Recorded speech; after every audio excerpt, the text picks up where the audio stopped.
자, 이제 시작을 하려고 하는데요. 아직 좋아요 안 누르신 분들은 좋아요 누르고 달려갈 수 있도록 하겠습니다. 그냥 기념한다는 의미에서 박수 한번 치고 시작하면 어떨까요? 자, 안녕하세요. 네, 채팅창에 이제 박수 소리가 나올 것 같습니다. 네. 여러분들께서 정말 2024년 경제 어떻게 될까? 그 거대한 질문을 갖고 계실 거고요. 그 질문에 대해서 라이브로 답변 드리고 싶어서 두 분의 거장을 모셨습니다. 안녕하십니까? 네, 안녕하세요. 안녕하십니까? 네, 와주셔서 감사합니다. 감사합니다. 네, 여러분들께 제가 이미 올려드렸던 공지에 질문들을 남겨주셔서 그 질문들을 최대한 다 반영해서 오늘 토론을 이어갈 수 있도록 하겠습니다.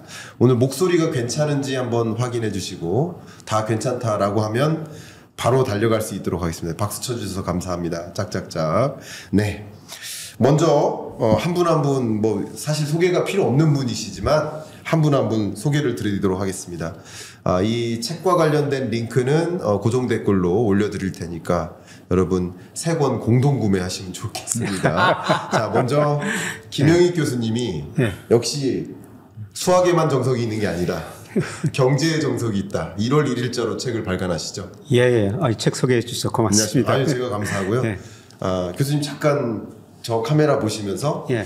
오늘 이 토론에 임하는 자세나 어떤 마음가짐 뭐 하여튼 의지 말씀 부탁드립니다.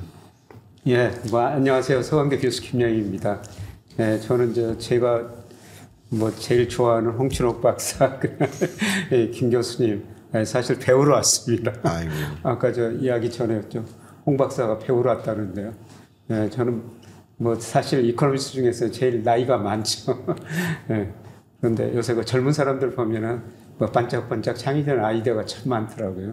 그래서 오늘 제 이야기도 좀 하겠습니다만은 네, 두 분의 견해 좀 많이 들으러 왔습니다. 아유, 우리 김 교수님 제가 뵐 때마다 느끼지만 이렇게 겸손한 분이 계실까? 참 그런 생각 일단 저는 교수님 통해서 겸손을 많이 배우고 있거든요. 역시 시작하는 말씀도 너무나 감사하고요. 오늘 그 풀샷으로 잠깐 잡혔었는데 정말 배우같이 나오세요. 정말 멋있어요. 카메라 원래 멋있지만 원래 멋있습니다. 자, 두 번째 우리 오늘의 두 번째 거장 대한민국 돈의 역사의 저자 홍춘욱 박사님을 모셨습니다. 안녕하세요. 네, 안녕하세요. 저쪽 반갑습니다. 카메라 보고 한번 예. 오늘의 마음가짐 부탁드립니다. 네, 제가 했던 대사를 뺏겨가지고요. 예, 저도 배우고 더 나가서 자극을 받는데 이게 참 중요한 것 같아요. 열심히 일을 하다 보면 종종 마가 끼는데 그 마가 뭐냐면 나 좀 잘하는 듯? 나 이거 좀 세상을 알 것 같아. 이런 생각이 들면 그때부터 귀신같이 들리더라고요. 예, 그런 거를 경계하기 위해서 스스로를 경계하기 위해서는 끊임없이 자극이 필요하고 또 깨짐이 필요하거든요. 오늘 많이 깨지러 왔습니다. 감사합니다. 와주셔서 정말 감사합니다. 마지막 새끼 이코노미스트 인사드리겠습니다. 안녕하세요. 경제일고준전자 스태그플레이션 2024년 경제전망의 저자 김광석입니다. 반갑습니다. 여러분 안녕하세요. 여러분들이 2024년 경제 도대체 어떻게 될 것인가 궁금한 것들 굉장히 많으시고 물가, 금리, 환율, 주식 전반에 걸쳐서 궁금한 것들 많이 있으실 텐데 제가 미국, 중국, 한국에 걸쳐서 오늘 이야기를 100분간 나눠볼 수 있도록 하겠고 여러분 중간중간에 질문 주시면 성실히 또 답변 드리도록 하겠습니다. 제가 한 가지 토론자 겸 진행을 맡았기 때문에 한 가지 당부 말씀드리면 이 세 이코노미스트가 경제를 어떻게 보는데 그 뷰는 다를 수 있어요. 그 뷰가 다르다면 어떤 근거로 그런 뷰를 갖고 계신지를 그런 근거를 좀 많이 들어보시고 여러분이 가장 합리적인 의사결정 내리시는데 참조가 되셨으면 좋겠습니다. 자, 이제 달려가도 될까요? 네, 좋습니다. 첫 번째 이야기는 일단 미국 경제예요. 미국 경제, 중국 경제, 한국 경제 이 순으로 좀 이야기를 나눠보려고 하는데 먼저 좀 짧게 소프트 랜딩이냐 하드 랜딩이냐 아니면 노 랜딩이냐 김영익 교수님은 그 셋 중에 어느 쪽에 좀 무게를 두고 계십니까? 저는 하드 랜딩에 가까울 거라고 보고 하드 있습니다. 랜딩으로 보신다. 예. 홍춘욱 박사님은 어떻게 보십니까? 예, 저는 노랜딩에 노 랜딩으로 보세요. 예, 오늘 흥행이 될 것 같습니다. 아 그래요? 아 저는 일부러 한 게 아니고 저는 당연히 연착륙 소프트 랜딩으로 보고 있거든요. 마일드한 경기 침체로 보고 있습니다. 우리 세 명의 이 컨셉이 좀 다르니까 먼저 김영익 교수님께 여쭤보도록 하겠습니다. 미국 경기 침체 강하게 온다라고 생각하고 계시잖아요. 예. 왜 그렇게 보고 계십니까? 그러니까 하드 랜딩, 로우 랜딩, 소프트 랜딩 이게 이제 경제학 효과에서는 없는 말 아니지 맞아요. 않습니까? 예. 그래서 제가 이야기로는 이게 실제 GDP가 잠재 GDP보다 높으면 초과 수요가 존재하지 물가가 오르니까 금리를 올리지 않습니까? 네. 근데 실제 GDP가 잠재 GDP 밑으로 떨어져 버렸을 때 예. 뭐 하드 랜딩 했다고 그러죠. 네. 소프트 랜딩은 실제 GDP가 잠재 GDP 접근해 갔다가 네. 다시 올라갔을 때. 네. 로우 랜딩은 계속 실제 GDP가 잠재 GDP 위에 뭐 이런 식으로 일반적으로 랜딩 뭐 이렇게 접근한 것 같습니다. 네. 근데 제가 과거 미국 경제 사이클을 보니까요. 로우 랜딩, 소프트 랜딩은 없었습니다. 네. 반드시 실제 GDP가 잠재 GDP 밑으로 떨어질 때는요. 네. 상당히 밑으로 떨어졌다는 겁니다. 네. 올 그 4분기 뭐 지금 3분기까지는 굉장히 좋았죠. 네. 네, 그런데 4분기부터는 경제 성장을 둔화되고요. 네. 네, 저는 내년에 그 상반기 소비 중심으로 마이너스 성장하려고 있습니다. 네. 네, 그러면 제 모델에 나온 수치도 한 1% 정도 실제 GDP가 잠재 GDP 밑으로 떨어집니다. 그렇게 근데 보시. 실제는 그것보다 더 좀 더 심각하리라고 보고 있습니다. 그렇게 보시는군요. 예. 그러면 3분기 GDP 확정치가 오늘 나왔잖아요. 네, 4.9%. 예, 4.9%고 그리고 어쨌든 4분기는 좀 더 어려워질 것이고 점차 예, 4분기는 1% 안팎이고요. 안팎으로 보시고 그러니까 그러면 미국 GDP의 뭐 구조를 보면 그 소비가 작년 기준 한 69%지 않습니까? 네. 실질 GDP 기준으로. 근데 사이클을 보니까 이미 소비 사이클은요. 1분기를 정점으로 이미 꺾이고 있습니다. 네. 네. 좋습니다. 그러면 24년 미국 경제 성장률을 대략 몇 % 정도로 혹시 저는 1% 이하라고 보고 1% 있거든요. 이하요? 상반기는 마이너스 성장. 그렇게 하반기는 보시고. 약간의 플러스 성장하는데 네. 1% 이하로 보고 있습니다. 1% 이하면 경제 위기에 거의 준하는 가까운 예. 그런 그림으로 보고 계시군요. 예, 그렇습니다. 정말 하드 랜딩으로 보시는 게 맞는 것 같습니다. 조금 이따 또 여쭤보도록 하겠고 홍춘욱 박사님은 네, 2% 어떻게, 이상. 2% 이상으로 보시는 거예요. 그래서 연준의 2024년 경제 전망이 1.4거든요. 네, 그거보다는 좀 위에 있다. 그렇군요. 예, 그래서 뭐 굳이 하라면 2% 초반, 네, 2% 초반으로 보는 이유는 이제 두 가지인데요. 네, 뭐 여러분들이 다 저보다 잘 아시겠지만 네, 저는 국제 유가가 연말로 해서 내년 봄 사이에 한 차례 더 조정 가능성이 있지 않냐. 네, 네, 일단 미국의 셰일 오일 생산량이 너무 크게 늘고 있어요. 네. 그래서 이대로 가면 곧 하루에 1,500만 배럴을 넘을 것 같거든요. 여기다 이제 중국 경기가 좀 이따 이야기하겠지만 별로 안 좋으니까 네, 전 세계적으로 볼 때 공급에서는 미국 셰일이 그리고 수요단에서는 중국이 중요한데 둘 다 별로 그렇게 그래서 지정학적 리스크만 없다면 네. 우리가 모르는 거니까 지정학적 리스크만 없다라면 유가가 빠지고요. 그리고 이렇게 유가가 아주 높은 레벨에 있다가 빠졌던 이 비슷한 시기가 공급 쇼크로 유가가 빠졌던 시기가 1984년 네, 그리고 2014년 그리고 2024년이 될 거라고 보거든요. 네, 다 4년으로 끝나네. 근데 이때마다 어떤 일이 벌어지냐면 그 구매력의 강화가 나타나거든요. 네, 즉 미국 소비 지출에서 차지하는 휘발유 비중들이 되게 커요. 그리고 에너지 관련돼 있는 제품의 비중이 크니까 네. 그쪽의 가격의 하락에 따르는 실질 구매력의 개선이 일단 기대되고요. 네, 두 번째는 미국의 건설 관련 통계들이 이번 11월에 나왔는데 약간의 조정을 보이던 것과 달리 완전히 돌아섰죠. 네, 특히 신규 주택 착공 호수 150만 호는 거의 1년 만에 연초 이후에 보는 것 같은데요. 네, 왜 이거에 주목하냐 하면 지금까지 지난 2022년부터 올해 2분기까지 미국 경제 성장률을 가장 많이 훼손시켰던 섹터가 바로 건설 섹터였습니다. 네, 그래서 건설 섹터의 성장 기여도를 보면 내내 마이너스 1% 이상이었죠. 이제 그게 3분기에 플러스가 됐고 4분기 현재 주어져 있는 미국의 신규 주택 착공 통계를 그냥 이렇게 근사치로 보고서 미국의 건설 관련 지출을 이렇게 시뮬레이션 해보면 약 거기서 한 1% 이상의 성장 기여가 나올 것 같아요. 네. 자, 그러니까 내년에 후반까지는 제가 알 수 없고요. 그거는 알 수 없는 거고, 현재 기조대로라면 미국의 성장률이 분명히 4% 이거는 말이 안 되는 거지만, 네. 그렇다고 해서 분기 단위로 등락은 있을지 모르지만 전년 동기 대비로 해서 살펴본다면 내년 상반기 그래도 2%는 무난하지 않겠나 생각합니다.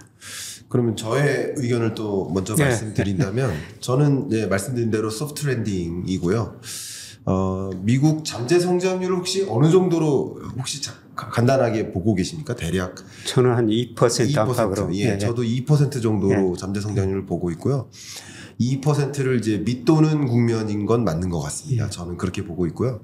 그래서 올해 23년 미국 경제 성장률이 2%대 초중반 정도, 그리고 내년은 1.5% 정도 이렇게 성장률이 올해 2023년보다는 둔화될 것이다라고 이렇게 보고 있습니다. 그러니까 둔화되는 배경 중에 하나가 우리 김영익 교수님도 이제 소비 부분을 강조를 해주셨는데 저도 소비 부분을 중요하게 생각하고 특히 23년 10월, 11월, 12월 이 4, 4분기 소매 판매액을 보면 전전년 동안의 소매 판매액과 비교했을 때 급격히 감소하고 있습니다.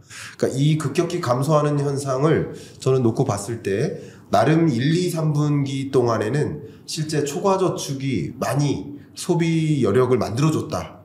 근데 초과저축의 소진 부분을 들여다보니까 23년 연내 거의 다 소진되는 분위기더라고요.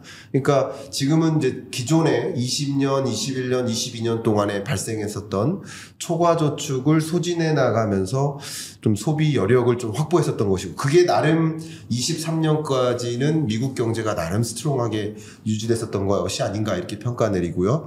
4분기부터는 좀 큰 둔화가 좀 전개됩니다만 24년 또 미국 경제를 좀 들여다보면 또 강한 경기 침체까지는 오지 않는다. 약간은 미국 통화정책 기조가 물가도 물가대로 잡고 경기도 나름 지켜내는 모습, 그러니까 경기의 강한 어떤 추락을 좀 방어하는 모습, 그렇게 저는 평가하고 24년 미국 경제가 경기가 걱정이 돼서 금리 인하할 정도까지는 아니지 않을까. 저는 이 정도로, 그러니까 여전히 물가 상승률의 추이만 보고 물가가 확실히 안정화됐다라는 그런 어떤 근거, 컨빅션만 찾으면 그때 금리 인하를 단행해도 될 만큼 경기가 너무 위축이 돼서 금리 인하를 섣부르게 단행하지는 않을 수 있지 않을까. 저는 이렇게 보고 있거든요. 예. 아마도 김영익 교수님 근거를 조금 더 들어봐야 될 것 같아서. 예. 홍 박사가 말씀하셨습니다만, 네. 건설은 최근에 신규 주택이 좀 올라갔고요. 근데 기존 주택 매매 보면은 그거는 지금 2008년 금융위기 수준입니다. 맞아요. 네. 네, 그만큼 많이 떨어졌고요. 네. 근데 건설은 GDP에서 차지하는 비중 보니까 한 5%밖에 안 돼요. 네. 우리는 한 15%, 우리는 한 23%인가요? 굉장히 높아요. 예. 네, 근데 미국은 건설 비중이 낮고요. 예. 제가 소비를 중시한 거는 김 교수님 말씀하셨습니다. 미국 가계 저축률이 작년에 3.3%로 2007년 글로벌 금융위기 처음으로 그렇게 많이 떨어졌거든요. 올해는 4.8%로 10월까지, 오늘 저녁에 또 11월 데이터가 발표가 되는데요. 올해 저축률이 좀 올라갔더라고요. 네. 네, 그만큼 이제 소비를 상대적으로 들어가고 있다는 거죠. 네, 그리고 미국 실질 소득은 감소하고 있어요. 특히 중간 가구의 실질 소득은 지난 3년간 계속 감소했거든요. 네. 그러니까 미국 GDP는 지난 3년간 한 실질 GDP가 5% 이상 올랐어요. 그런데 중간 가구 실질 소득은 4.3%나 감소했습니다. 중간 가구가 소비해줘야 되는데 소비할 여력이 축소됐다는 거죠. 네, 그리고 미국 가계가 가처분 소득에서 이자 부담이 2021년 상반기에는요, 1.2%였습니다. 네. 그런데 올 10월 보니까 무려 2.8%로 2000년부터 장기 평균이 2.2% 정도 됐거든요. 이자 부담이 많이 늘어났다는 겁니다. 네, 그리고 최근에 미국 한 금융회사에서 조사해 보니까요, 미국 가계 63%가 그달 벌어가지고 그달 다 써버린다는 겁니다. 그리고 쓸 돈이 없어서 신용카드 리발빙을 한다는 거죠. 이런 걸 보면서 저는 소비가 많이 둔화될 수밖에 없다. 그리고 제가 경착륙이라고 말씀드린 거는 저는 미국 경제를 보면서 늘 어떻게 하면 이렇게 탄력적인 나라가 있을 수 있을까 그런 생각이 늘 들거든요. 네. 예를 들어서 2020년 뭐 코로나 때문에 특별한 사정이었는데 그때 소비가 위축되고 경제 성장이 떨어지니까 미국 기업들이 2020년 3, 4월 달에 비농업 부문에서 고용을 2,194만 개 줄여버렸더라고요. 10년 동안 늘었던 일자리를 단 2달 사이에 줄여버린 나라라는 겁니다. 그런데 제 예상대로 소비가 줄어들면요. 아마 내년 상반기가 기업 매출 줄어들고 이익이 줄어들고요. 기업 경영자 입장에서는 야, 그동안 내가 너무 많은 일자리를 만들어놨구나. 그런 식으로 고용을 줄여버릴 수가 있다는 거죠. 그런데 지난 11월 고용도 예상보다 높은 거 비농업부에 19만 9천 개 증가했죠. 그거는 자동차 분야에서 다시 돌아가지고 제조업에서 증가했고, 그 다음에 헬스케어 서비스업 쪽에서 증가했는데요. 소매업 중에서는 고용이 3만 5천 개나 줄어들었습니다. 네. 이미 소비는 위축되고 있다는 겁니다. 네. 네. 이런 측면 보면은 내년 상반기에는 생각보다 심한 저는 경기 침체가 올 수도 있다 그렇게 보고 있습니다. 네. 아마 이 경기를 보시는 뷰가 그러니까 저마다 좀 다르기 때문에 금리 인하 시점에 대한 의견도 좀 다를 수 있겠다는 생각을 저는 갑자기 또 드는데요. 아마 여러분들이 가장 초미의 관심을 갖고 계신 게 도대체 미국의 기준금리는 언제 인하할까? 이 주제일 것 같아요. 그래서 홍 박사님께 미국 기준금리 인하는 언제일 거라고 혹시 가늠하십니까? 빠르면 6월. 빠르면 6월. 그런데 저는 9월 보고 있습니다. 6월보다는 그래도 무게는 9월에 둔다. 그러니까 잭슨 홀 컨퍼런스 하고 하지 않겠나. 컨퍼런스 후에 예, 8월에 8월 15일 경우에 하니까 와이오밍주 잭슨 홀에서 열리는 네. 정례 전 세계 중앙은행 컨퍼런스 있잖아요. 네네. 예, 거기서 미 연준 의장이 네. 밝힌 통화 정책의 기조가 그 뒤에 한 1년 정도 지속되지 않습니까? 네. 가장 대표적이었던 게 2020년에 있었던 평균 물가 목표 같은 것들이라든가 네. 2021년에 큰 실수했지만 또 그때 인플레이션은 일시적이다. 이런 것들 생각해 보시면 네. 미 연준이 그때 했던 약속을 지키기 위해서 무척 애를 쓰거든요. 네. 그런 면에서 3월이면 너무 가깝다. 저는 그래서 3월 금리 인하를 이야기하는 건 조금 과하지 않냐 쪽의 입장입니다. 자, 그러면 저도 의견을 좀 드리면 저도 좀 매우 유사한데요. 상반기에는 기준금리 인하가 어려울 것이다 라고 보고 있고요. 거의 불가능할 것이다. 저는 이렇게 보고 있고요.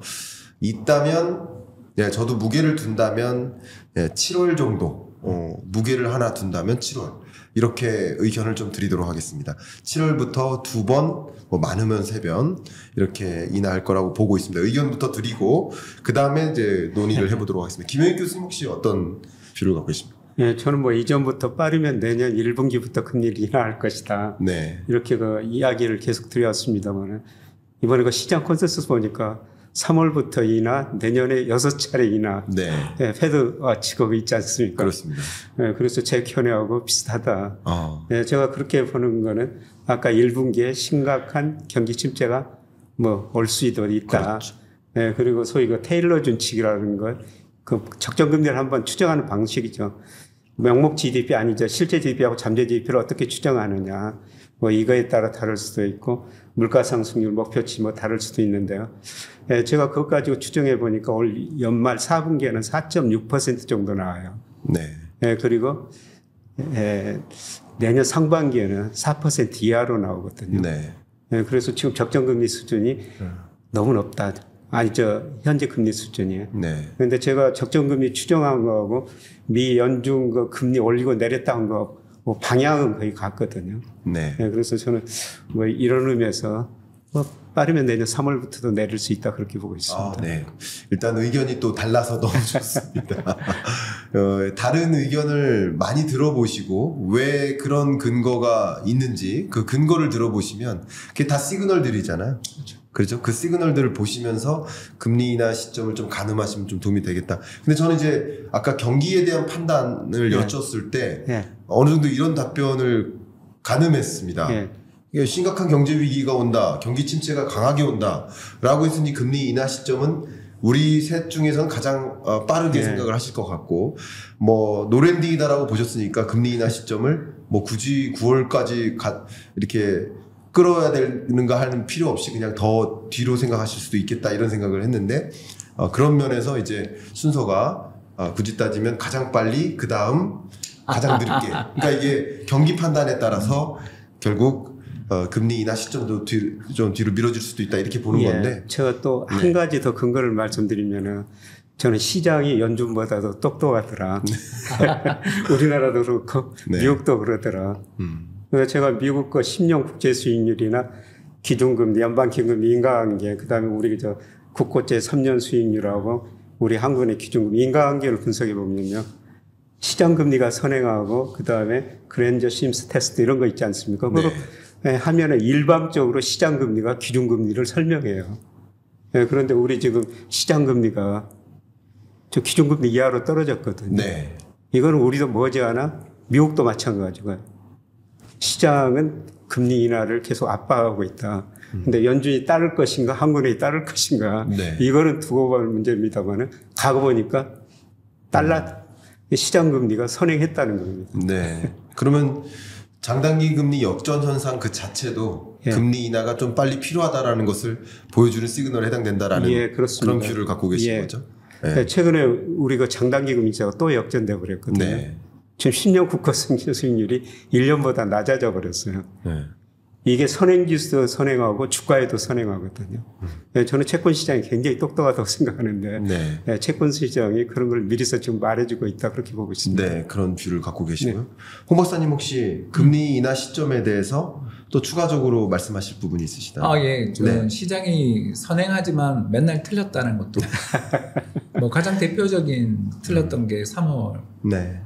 올해 3월에 실리콘밸리 뱅크런 날 때 금리 인하 기대가 엄청나게 부각됐었고 장단기 금리차가 거의 한 10년, 20년 사이 최대폭 역전됐는데 그 뒤 아까 이야기했던 8월 잭슨홀 컨퍼런스에서 연준 의장이 그 모든 기대를 박살을 내면서 채권 금리 5%를 만들었잖아요. 그런 걸 생각해 보면 우리가 알 수 있는 것은 주식시장과 비슷해지고 있다. 그게 무슨 말이냐면 채권 시장에 우리나라만 하더라도 그렇지만 거대한 머니 무브는 이제 세 가지 정도 조건이 있으면 이루어지거든요. 그러니까 첫 번째는 당연히 센티멘트고요. 두 번째 조건이 대부분 뭐냐 하면 그게 투자의 용이성이에요. 그래서 투자가 쉬워지면 돈이 들어요. 그래서 이제 마지막은 이런 제도의 변화라든가 정부의 정책 같은 것들이 마지막 세 번째를 만드는데, 이 두 번째인 제도 변화가 바로 ETF잖아요. ETF 덕분에 한국 사람들이 뭐 미국 국채 투자하기도 쉬워졌고 전 세계 자금들이 다 베팅을 하고 채권 시장에 나타나고 있는 이 거대한 변동성, 이 과연 채권 시장의 참가자들이 똑똑해서 생긴 일인가, 아니면 채권 시장도 이제 드디어 매스 마켓이 되는가 했을 때 저는 매스 마켓 쪽이다 이렇게 보는 거죠. 그러시군요. 저의 의견을 좀 드려보면요, 저는 2023년 경제전망서, 그러니까 1년도 더 전에, 그러니까 22년에 냈던, 그때도 제 의견은 23년 연내에는 기준금리 인하가 불가능하다라고 좀 강하게 표현을 했었습니다. 왜냐하면 근거는 이겁니다. 바로 물가죠. 왜냐하면 금리를 왜 인상했나? 그것은 물가 잡으려고 한 거예요. 근데 23년 연내 물가가 안 잡혔는데, 안 잡힐 텐데, 근데 금리 인하를 분명 단행할 수 있을까 하는 의문에서 저는 시작된 거고요. 그러면 24년 물가의 흐름을 좀 봐야 되는데, 그러니까 경기도 이렇게 뷰가 좀 다르지만 저는 좀 연착륙에 가까운 흐름이라고 보기 때문에 경기 침체가 무서울 만큼 전개되진 않으니 역시 물가가 안정화되는지 여부를 진단해서 금리 인하의 시점을 고려할 것이다 라고 저는 보고 있고요. 그래서 물가 상승률의 흐름을 보면, 그러니까 24년 물가 상승률이 연간 기준으로는 대략 한 2.6%를 기록할 거라고 본다면 그렇게 전망하고 있고요. 그렇게 가정하면 상반기는 2.6%를 상회한, 그러니까 2% 후반이나 3% 요 정도의 물가 상승률을 보일 거라고 보고, 하반기 24년 하반기 들어서는 2.6%를 하회하는 그러니까 2% 초반대의 물가 상승률을 기록하는 우리 물가 상승률 이야기하시는 거죠? 미국을 기준으로 그러니까 미국 금리를 네. 결정하니까 그렇게 저는 물가 상승률의 흐름을 그러니까 디스인플레이션 현상이라고 가정을 한다면 그랬을 때 FOMC 위원들은 분명 아까도 그런 표현 썼지만 컨빅션 물가가 확실히 2%라는 목표 수준에 부합하기까지 떨어지는 걸 보고서 그러니까 본다는 얘기는 한두 달 물가 상승률이 2% 초반에 근접했다고 당장 금리를 인하하기는 좀 어려울 것이다. 그래서 적어도 3달 정도의 물가 상승률이 2% 초반대를 보고 나서 이제 금리 인하도 되겠다라는 생각으로 금리 인하를 단행하지 않겠는가라고 저는 이제 뷰를 갖고 있습니다. 그래서 3분기 정도로 생각을 하고 있습니다. 예. 교수님 의견이 있으실 것 같아요. 의견 좀 부탁드립니다. 저는 통화 정책은 늘 선제적이어야 된다. 네. 금리가 실물 경제에 미치는 영향은요. 미국 같은 경우 금리를 올렸을 때 벡터 오토리그레션 이런 거 시차 효과 분석해 보면요. 한 12개월에서 18개월 사이에 소비에 많은 영향을 미쳐요. 네. 그런데 그 물가 안정된 거 보고 금리를 인하하면 이미 경기는 심각한 침체에 빠져 있을 것이다. 그렇군요. 그러니까 심각한 침체가 오면 사실 FOMC 회의 정례 회의 때 할 필요도 없이 뭐 긴급 소집 회의까지 열어가면서 뭐 금리를 엄청나게 인하하지 않겠습니까? 그런 시나리오들도 여러분 가정을 해본다면 이번은 뭐 금리 인하가 선제적이 아닐 수도 있죠. 왜냐면 파월 의장이 틀렸으니까 2021년에 물가가 안정된다고 그랬는데 올라버리니까 뒤늦게 이제 금리를 급격하게 올렸지 않습니까? 네. 그래서 김 교수님 말씀하셔서 확인하고 내릴 수가 있는데요. 네. 그렇게 되면은 통화정책 시차 효과를 고려하면은 통화정책을 정말 잘못한 것이다. 결과적으로. 좋은 말씀이시네요. 사실 오늘 밤에도 PCE 물가가 발표됩니다. 10시 반에. 근데 이 PCE 물가 지금 12월 말일에 가까운데 지금 PCE 물가는 사실 11월 PCE거든요. 좀 늦죠. 근데 예를 들어서 오늘 기준금리를 만약에 인하한다.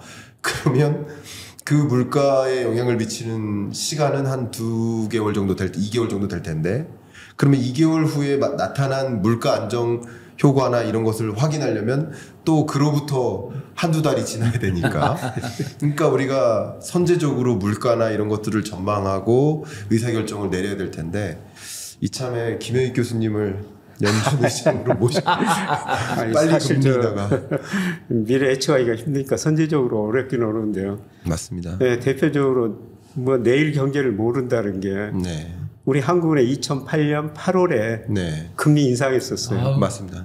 끔찍했죠. 그 며칠 후에 미국에서 금리 인상이 왔지 않습니까? 맞아요. 그 정도 미래 경제는 불확실한데 그래서 선제적 통화 정책이 힘든데요. 제가 보기에는 그 금리 인하 효과가 다 시차가 있다는 겁니다. 그렇죠. 그래서 정말 잘하는 통화 정책이라면요. 그런데 제가 요새 그 미국 통화 정책 보면서 흔히들 샤워실에 밥을 하고 통화론자는 그런 이야기 하고 있지 않습니까? 정말 그런 식이에요. 그러니까 장기적으로 보니까 제가 피셔 방정식에서 미국 적정 통화율 추정해 보니까요. 미국 연준의 통화 정책이 장기적으로는 딱 거기에 맞게 공급합니다. 근데 어떤 때는 지나치게 많이 공급하고 어떤 때는 지나치게 가서 공급하는데요.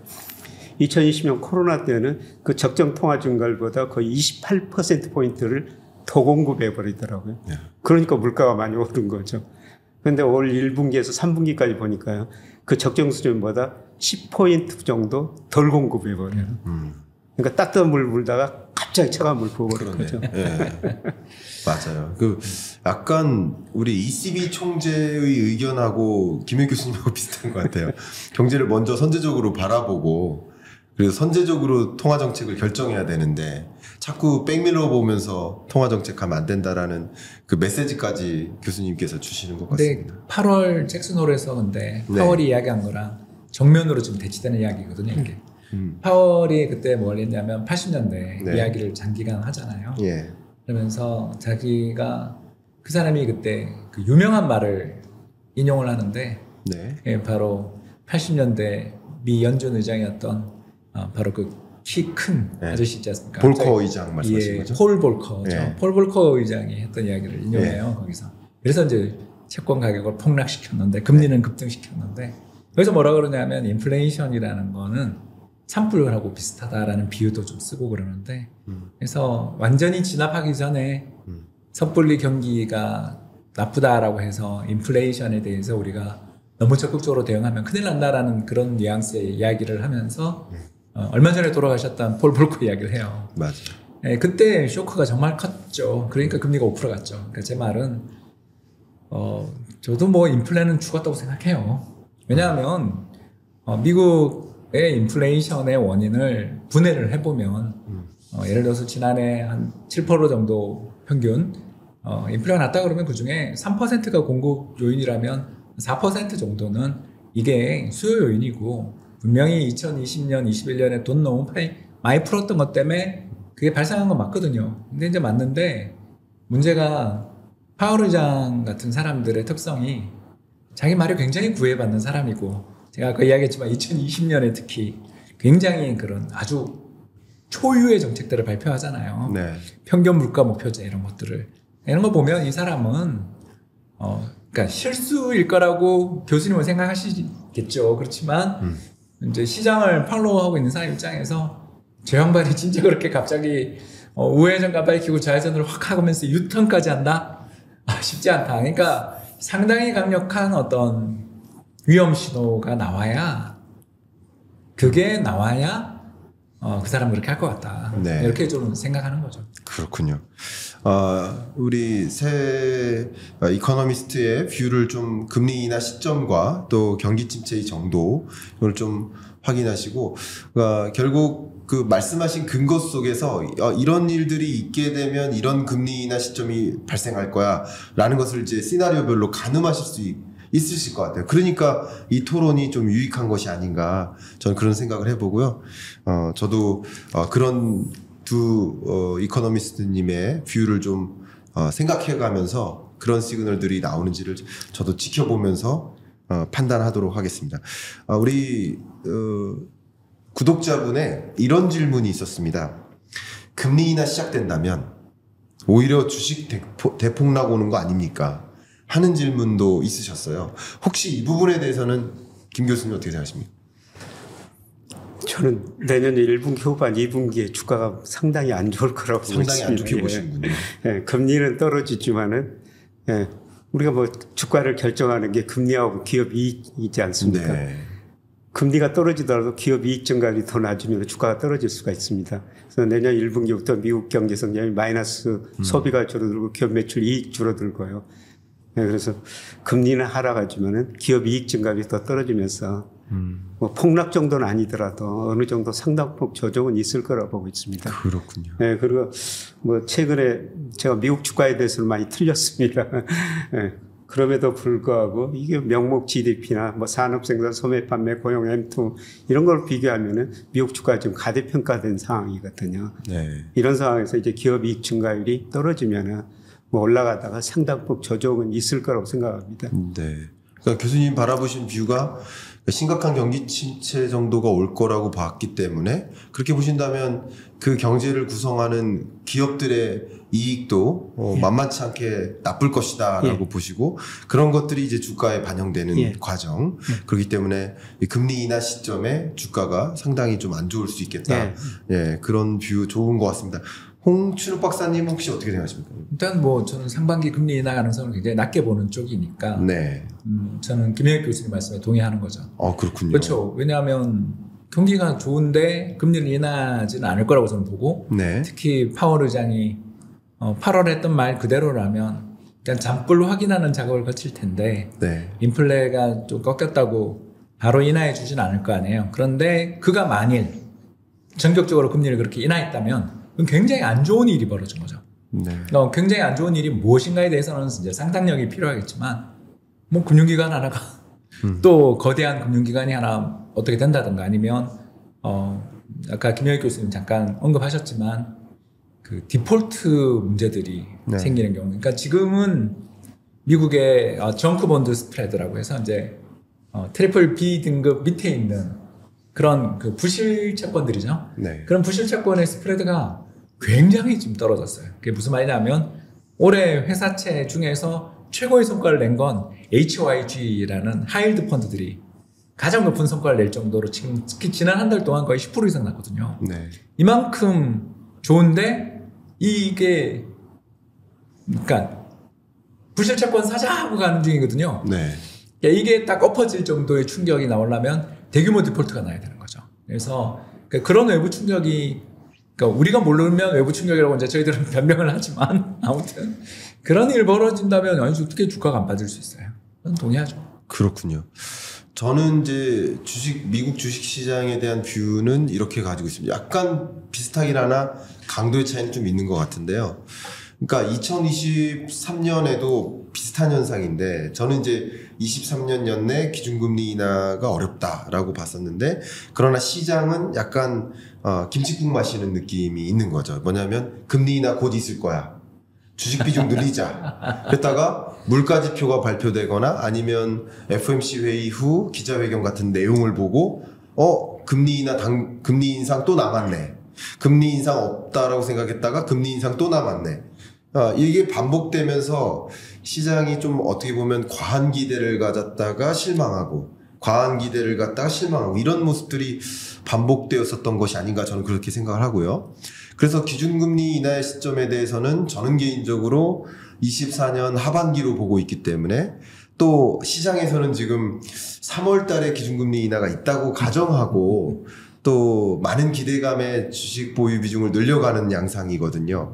근데 예를 들어서 24년 1월 달이나 뭐 1, 2월 달쯤에 뭐 FOMC 회의 결과나 1월 FOMC 회의 결과나 아니면 물가지표 발표되거나 이럴 때마다 아직 금리 인하가 있지 않겠네 하는 실망감에 또 나오고 이게 또 반복되는 장이라고 좀 생각을 하고 있어서 그래서 다시 뭐 1분기 정도에는 어느 정도의 조정을 거친 후에 또 흐름을 가져가지 않을까 이렇게 보고 있습니다. 혹시 추가적으로 의견 있으시면 말씀 부탁드립니다. 제가 어디서 읽었는지 잠깐 기억은 안 나는데 아마 커니 옛날 전 22 총재의 네. 책에서 읽었던 것 같은데요. 예. 커니 총재가 캐나다 중앙은행 총재를 역임하고 영란은행 총재를 한 희대의 인물이잖아요. 그렇죠. 어떻게 보면 식민지 모국 가서 중앙은행 총재를 했고 그때가 특히 브렉시트일 때 잘 대응하셨던 그분입니다. 근데 그분의 책에서 제가 참 기억나는 것 중에 하나가 뭐냐면 방향을 이야기하면 방향을 이야기하던가 타이밍을 이야기하려면 타이밍을 이야기해야 되지 그 둘 다를 맞추려고 그러면 이코노미스트가 곤란에 빠지는 경우가 많다. 그래서 그 커니 총재가 이제 당연히 수많은 컨퍼런스에서 이코노미스트들을 만났는데 네. 그 둘 다를 맞추려고 그러지 말고 하나만 너 입장을 이야기해라 라는 이야기를 종종 하시더라고요. 저는 그게 저도 사실 이렇게 커리어에서 크게 맞춘 적도 있고 틀린 적도 있지만 대부분 크게 틀린 적이 둘 다 맞추려는 과욕 속에 틀렸다라고 저는 생각을 하거든요. 저 많이 틀렸으니까. 아니 전망을 많이 하면 많이 틀리게 돼 있어요. 네. 네, 그런 면에서 저는 내년 미국 시장은 올해보다 낫다. 네. 네, 왜?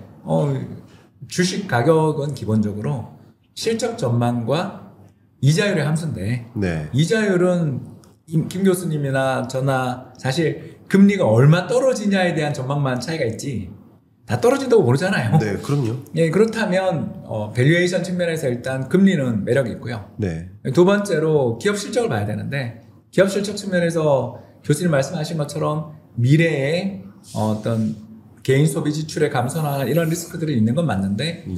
적어도 지금 우리가 주어져 있는 현재의 데이터에서 기업들의 실적을 전망하는데 가장 도움되는 지표는 단위 노동 비용이거든요. 즉 체감 인건비 아니겠습니까? 네. 그러니까 임금 상승률과 생산성 향상률을 비교해 보면 대략 단위 노동 비용 상승률이 나오는데 이게 3분기 지금 확정치 데이터를 가지고 생산성을 추계해 보면 상당히 지금 마이너스가 나와요. 이걸 뭘 의미하냐면 2020년, 21년 사이에 미국 정부가 어마어마하게 후한 그런 어떤 뭐 보험, 그죠? 네. 고용보험 이런 것들을 제공해 주는 가운데 기업들이 상당히 큰 노동 비용을 졌다고요. 네. 근데 그 노동 비용을 졌던 것이 이제 지금 반대로 가는 거죠. 그래서 단위 노동 비용이 이렇게 뚝뚝 떨어지는 시기에는, 그리고 아까 이야기했지만 회사채 가상금리가 이렇게 떨어지는 시기에 기업 실적이 적어도 4분기 실적이 나쁘겠는가. 그러니까 GDP 성장률에 대해서는 이제 또 토론할 기회가 있겠지만 네.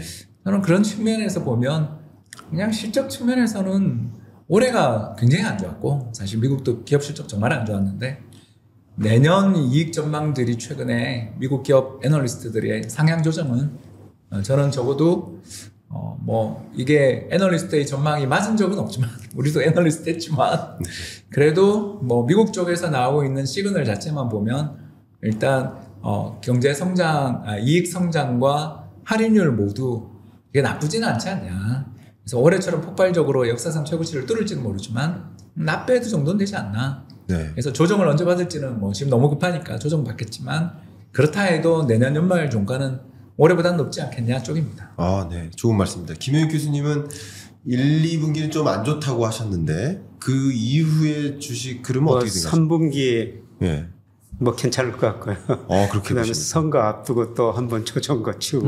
아. 근데 평균은 좀 더 올해보다는 높을 것 같은데요. 그렇군요. 근데 제가 저 미국 경제를 계속 지표를 보면서 제일 궁금한 게 미국의 노동 생산성이에요. 네. 미국의 노동 생산성이 1980년에서 95년까지는 연평균 1.5% 성장했거든요. 근데 95년에서 정보통신혁명이 있으면서요. 95년에서 2007년과 위기 전까지는 연평균 2.8% 성장했어요. 근데 2008년부터 작년까지 노동 생산성 증가율이 1.5%입니다. 네. 1980년대로 지금 회귀한 거예요. 근데 AI가 있고 뭐 로봇이 됐다 이렇게 해서 생산성이 증가한다고 그러는데 실제로 보니까 미국 노동 생산성이 80년에서 95년 사이 그 정도 증가를 안 하고 있거든요. 네. 그래서 제가 왜 미국 생산성이 이렇게 낮아질까 뭐 자료 같은 거 찾아보고 연구해 보는데요. 이거 아직 낸 자료가 없어가지고 저도 분석은 좀 못하고 있습니다. 네. 너무 말씀 감사합니다. 저도 이제 의견을 드린다면 저는 기본적으로 이 시대를 구분할 때 20년, 21년은 완화의 시대, 그리고 22년, 23년은 긴축의 시대, 그리고 24년은 긴축에서 완화의 시대로 전환되는 전환기. 그렇게 저는 구분을 일단 하고 있기 때문에 22년 주식시장이 제일 안 좋았고 23년도 좋진 않지만 22년보다는 좋다라고 생각해왔고, 그리고 23년보다 24년이 더 좋다라고는 보고 있습니다. 그러나 이제 그 플럭추에이션을 고려할 때는 그런 시장이 잔뜩 기대했다가 기대가 좀 실망으로 바뀌는 구간에는 조정이 있을 수 있다. 이렇게 뷰가 좀 다릅니다. 그러니까 우리 세 명의 그 경기 진단과 또 금리 인하 시점에 대한 뷰가 다르기 때문에 역시 여러분들이 판단하실 만한 그 근거를 찾을 수 있을 거라고 생각이 됩니다. 굉장히 도움되고 저도 여러 뷰를 이제 정착하는데 참 도움이 되는 상황인데요. 제가 끝으로 이걸 한번 여쭤봐도 될까요? 혹시 금리 인하 여부를 그래도 가늠할 때 이런 지표를 좀 봤으면 좋겠다. 이 지표나 이런 시그널들이 나오면 곧 금리 인하가 있을 수 있다라고 판단할 수 있겠다 하는 그런 혹시 꿀팁 같은 거 주실 수 있으실지 여쭤보겠습니다. 혹시 홍 박사님? 저부터 할까요? 예, 다 괜찮습니다. 예, 전 2년물 국고금리. 2년물 국고채 금리. 예, 그러니까 아무래도 향후 2년 정책금리의 가중평균, 시간 가중평균을 2년물 국고금리라고 봐야 되지 않을까. 네. 그래서 항상 매번 있었던 90년대부터 지금까지 미 연준의 정책금리 인하 이전에 2년물 국고금리가 이제 떨어지기 시작하는데 이게 네. 지금 현재 수준을 보면 내년에 3번, 내후년에 4번 정도를 반영하고 있는 것 같아요. 네. 그래서 저는 뭐 그 의견에는 그렇게 큰 차이는 없잖아요. 하더라도 저는 한 2번 한다고 보니까. 네. 그러면 그 정도 차이라면 중요하지 않은 차이라고 저는 생각하고요. 그래서 그 연방기금 선물이나 이런 것들은 죄송합니다만 본 적이 없고요. 왜냐하면 너무 심하게 틀려왔고 네. 그 전에도 틀렸었고, 예. 그래서 저는 연방기금 선물이나 뭐 금리나 확률 같은 거는 아예 보지 않고요. 네. 오로지 보는 것은 적어도 연준의 정책금리 변화를 앞두고서는 네. 2년물 국고금리를 주되게 보고 있습니다. 네. 2년물 국고금리 부분. 네. 혹시 김혜익 교수님도 말씀. 저는 뭐 고용 통계라 보고 있는데요. 주간으로 발표된 주간 실업수당이 있고요. 특히 그 실업률 통계입니다. 근데 일반적으로 고용은 경기에 후행한다. 그런데 미국은 아닙니다. 또. 네. 미국은 정말 특이한 나라인데요. 미국이 그 실업률 12개월 이동 평균이 경기 침체 과거 통계 보면 2개월 선행했어요. 뭐 짧게는 동행할 수도 있고요. 길게는 9개월 정도 선행했습니다. 그런데 미국 실업률이 10월에 3.9%까지 가졌다가 11월 3.7%로 떨어졌죠. 네. 근데 12개월 이동 평균은 이미 오르고 있습니다. 지난 6월이 저점이었던 것 같아요. 근데 앞으로 실업률이 저는 3.5%로 떨어지기는 굉장히 힘들다. 더 오른다. 네. 그러면은 조만간 그게 경기 침체 신호라는 겁니다. 네. 김혜익 교수님은 고용 통계를 보았으면 좋겠다. 네. 특히 실업률 부분. 네. 그래서 좀 강한 경기 침체가 오는지를 좀 확인했으면 좋겠다. 네, 좋은 말씀이시고. 저도 이제 의견을 드린다면 저는 임금 상승률을 좀 주목하셨으면 좋겠다라는 의견입니다. 왜 그러냐면 결국 저는 이제 물가를 봐야 된다라고 말씀드렸고, 그러니까 물가 상승률을 가지고 이제 기여도를 구분해 보니까 에너지 부문의 기여도는 지금 마이너스고, 식료품 물가의 기여도는 0%대고, 그리고 근원 상품 물가는 제로입니다, 지금 현재. 근데 근원 서비스 물가가 지금 안 잡힌 상태인데, 근원 서비스 물가가 지금 3%대를 유지하는데 이게 2%대로 떨어져야 결과적으로 물가 상승률이 떨어지는 흐름이기 때문에, 그러면 근원 서비스 물가의 기여도가 3%포인트에서 한 2%포인트로 안착되려면 임금 상승률이 지금 4% 정도인데 한 3%나 2% 후반으로는 떨어져야 되지 않을까. 그 지점에 금리 인하를 좀 확신을 갖고 할 수 있지 않을까 하는, 저는 그렇게 보고 있는데, 이 세 가지 뷰를 좀 참조하셔서 여러분이 좀 경기 판단하는 데 도움이 됐으면 좋겠습니다. 네. 중간에 이런 질문을 좀 드려보고 싶어요. 그러니까 이코노미스트로 정말 오랫동안 사셨잖아요. 그렇게 보내오셨는데 참 이 대중분들을 뵙거나 혹은 뭐 독자들을 뵙거나 구독자분들을 뵐 때 좀 이런 부분들을 좀 유의하셨으면 좋겠다. 또 이런 식으로 경기를 보지 않았으면 좋겠다. 뭐 이런 어떤 소회나 아니면 어떤 의견 같은 거 말씀 주실 수 있으실까요? 김혜 교수님부터 먼저. 얼마 전에 영국에 디 이코노미스트라는 경제 주간지가 있지 않습니까? 네. 그래서 거기서 이코노미스트라는 사람들은 어제 일을 오늘 해석하는 사람이다. 그만큼 미래가 예측이 힘들다는 거죠. 네. 그런데 어쩔 수 없이 미래를 예측해야 되죠. 근데 제가 경제학을 아주 오래 대학 들어와서 뭐 수십 년 전에 배우기 시작할 때 사무엘슨 경제원론을 배웠어요. 그 책 서문에 보면은 한쪽으로 보면 새 주둥이, 다른 쪽으로 보면은 산양 머리 같은 이런 그림이 있거든요. 사회가 경제학이라는 게 그런 거라는 거죠. 자기가 보는 이론 데이터에 따라 어떤 사람이 새 주둥이라고 생각하고 어떤 사람은 양머리라도 생각한다는 겁니다. 네. 근데 제가 증권사 이코노미스트 하면서요, 펀드 매니저한테 강의 많이 가고 설명회 가지 않습니까? 근데 이것도 같고 저것도 같습니다. 그러면 당신 뭐하러 왔어요?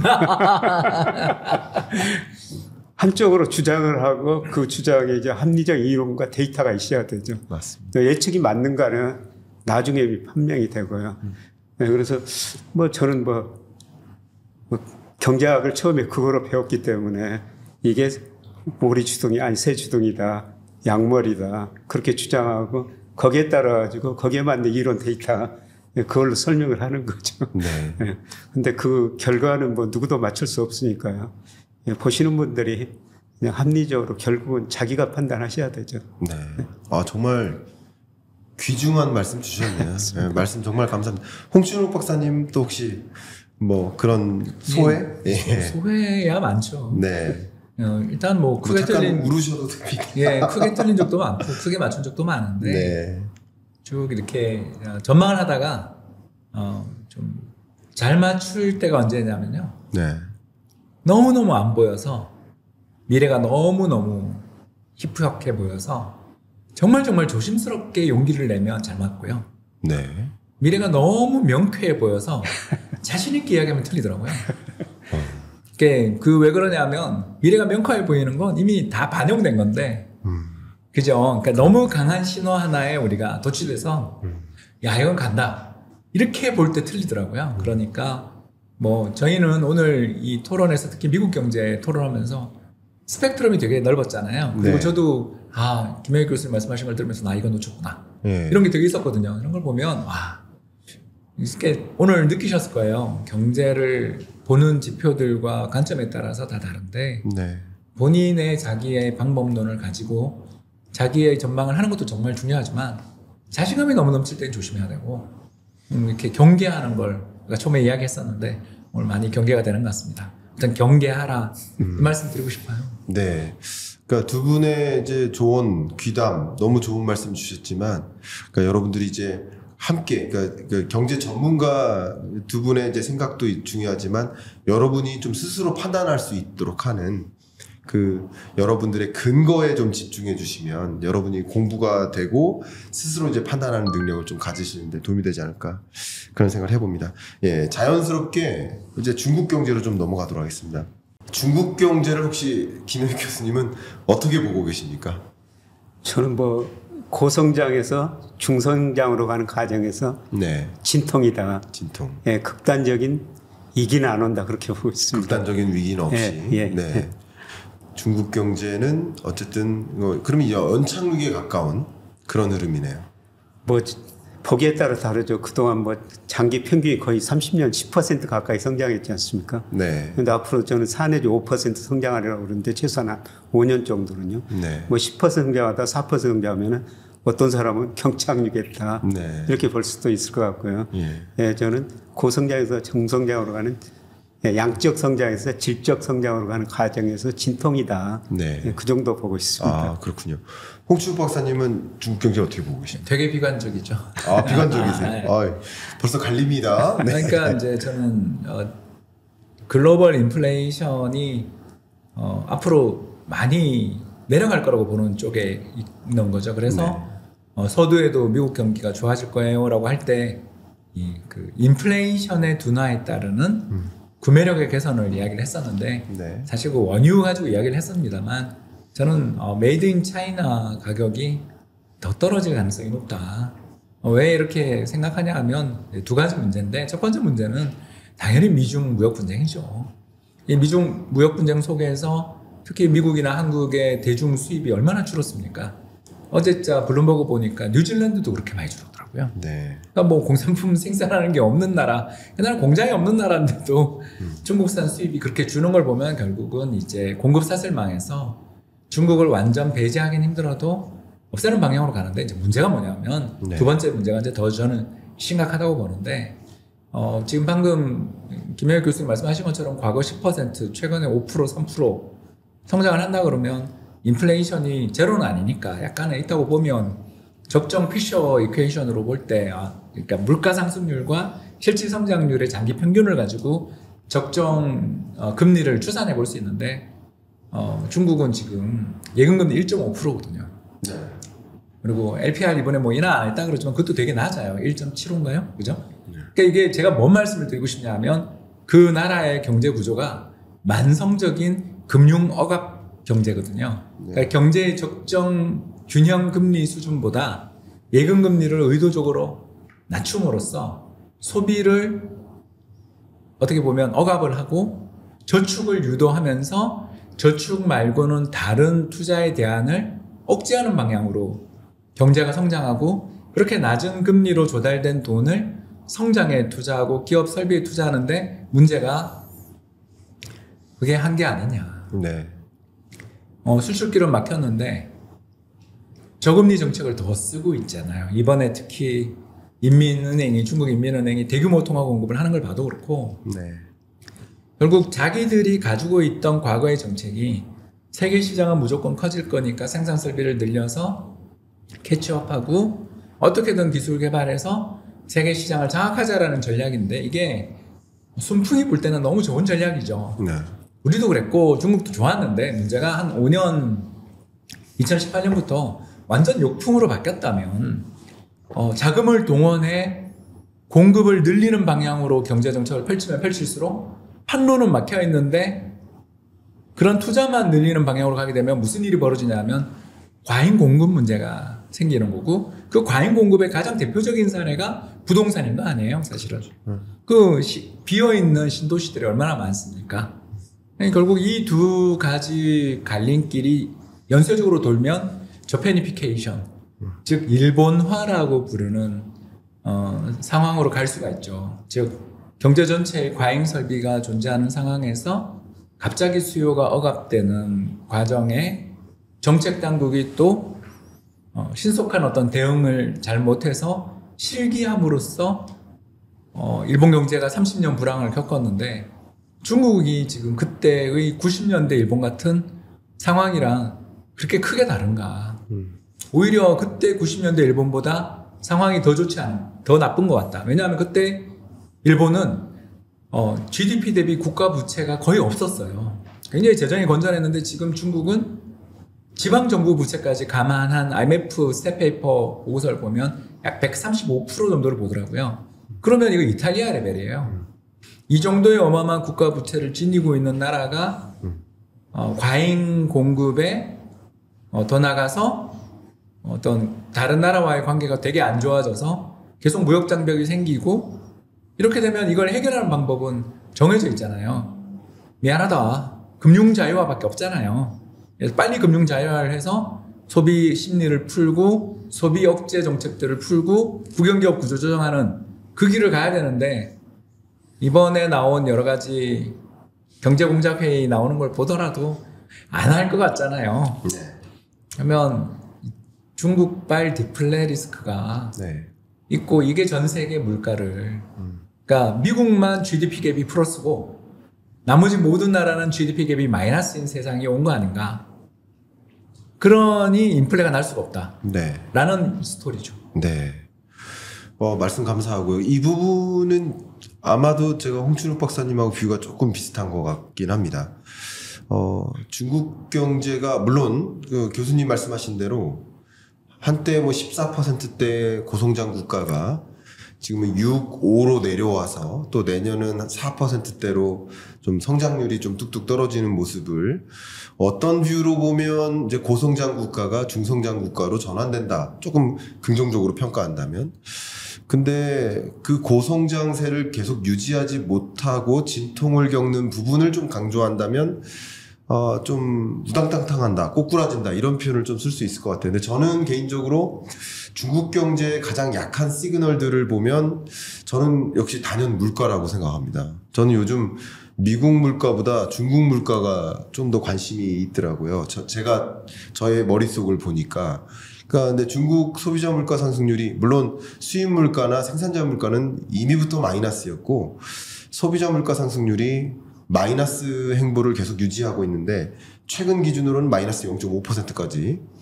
그러니까 글로벌 인플레 압력이 아직까지 남아있는 상황에서 중국만 나홀로 이 디플레이션 우려를 좀 걱정하는 그런 상황까지 치닫았다는 것은 그만큼 중국 내 신규 투자나 가계의 소비가 좀 위축되는 모습이지 않나 저는 이렇게 보고 있고요.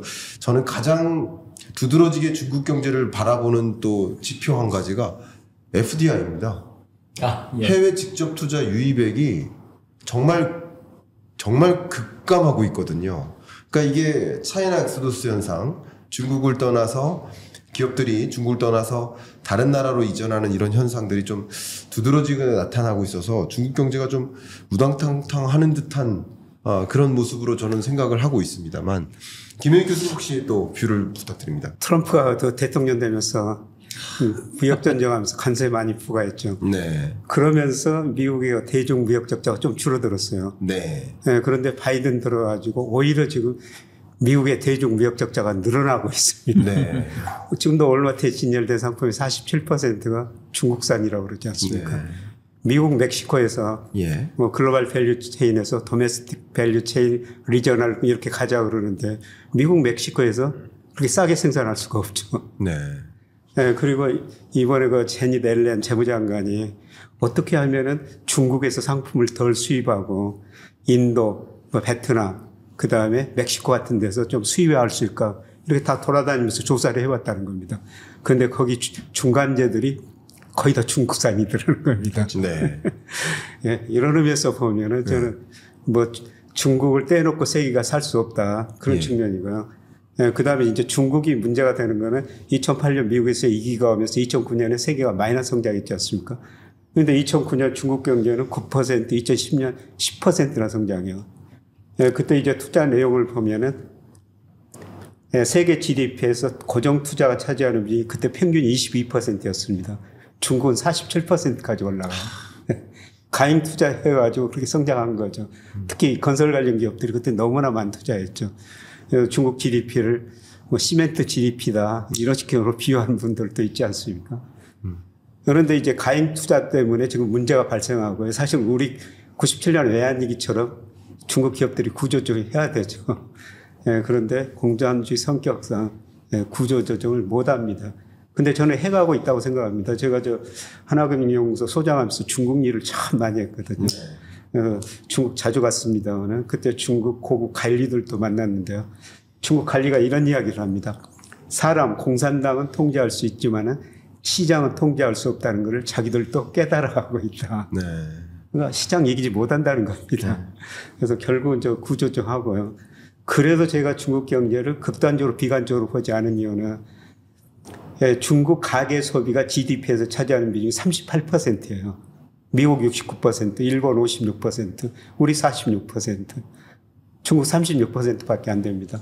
근데 중국 경제를 보면 이제 GDP에서 투자 비중은 꾸준히 줄어들고 소비 비중이 늘어납니다. 뭐 중국의 1인당 국민소득이 2019년 1만 달러 돌파했고요. 작년에 이제 13,000달러 넘어섰거든요. 소비가 어느 정도 증가하면서 중국이 저는 극단적인 침체까지는 가지 않을 것이다 그렇게 보고 있습니다. 네. 뭐 반론을 조금 하자면 너무 좋습니다. 허커우 제도, 그러니까 호구 제도라고 하는 인구의 이동을 이제 제한하는 공산주의 제도가 있잖아요. 네. 그래서 뭐 북한만 하더라도 평양에 사는 사람들만 사실 북한 시민이고 북한 국민이고 나머지는 어떻게 본다면 정부의 통제 밖에서 자력갱생이다 이런 이야기도 하잖아요. 그런 것처럼 중국은 이 중국판 호구 제도를 가장 잘 보여주는 게 2억 6천만 정도였다가 이제 지금은 2억 정도로 내려온 바로 농민공이라는 사람들입니다. 농촌 지역에 호구를 가지고 있는데 도시 지역에서 일하는데 세 가지 서비스를 못 써요. 주거 서비스를 못 쓰고요. 집을 못 삽니다. 교육 서비스를 못 쓰고 의료 서비스를 못 써요. 그래서 이제 어떤 일들이 벌어지냐면 음성적인 일들이 벌어지고 있는 거죠. 그래서 상해 호구를 가지고 있거나 베이징 호구를 가지고 있는 사람들은 특권적인, 특히 결혼 시장에서 엄청난 특권을 누려요. 호구를 쟁취할 수 있는 어떻게 보면 유일한 방법이니까.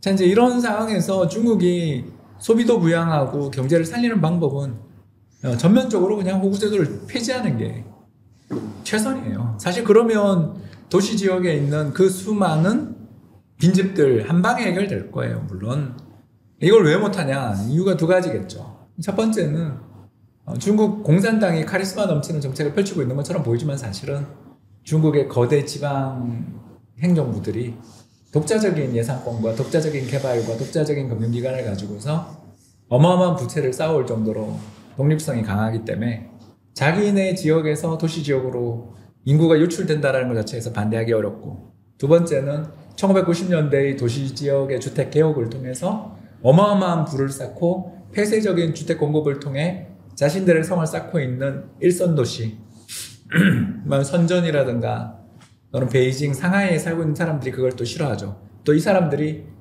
또 중국 공산당의 대부분을 차지하죠. 왜냐하면 부유한 사람들을 받아들였으니까. 자, 이걸 해결하느냐가 저는 관건이라고 생각하고요.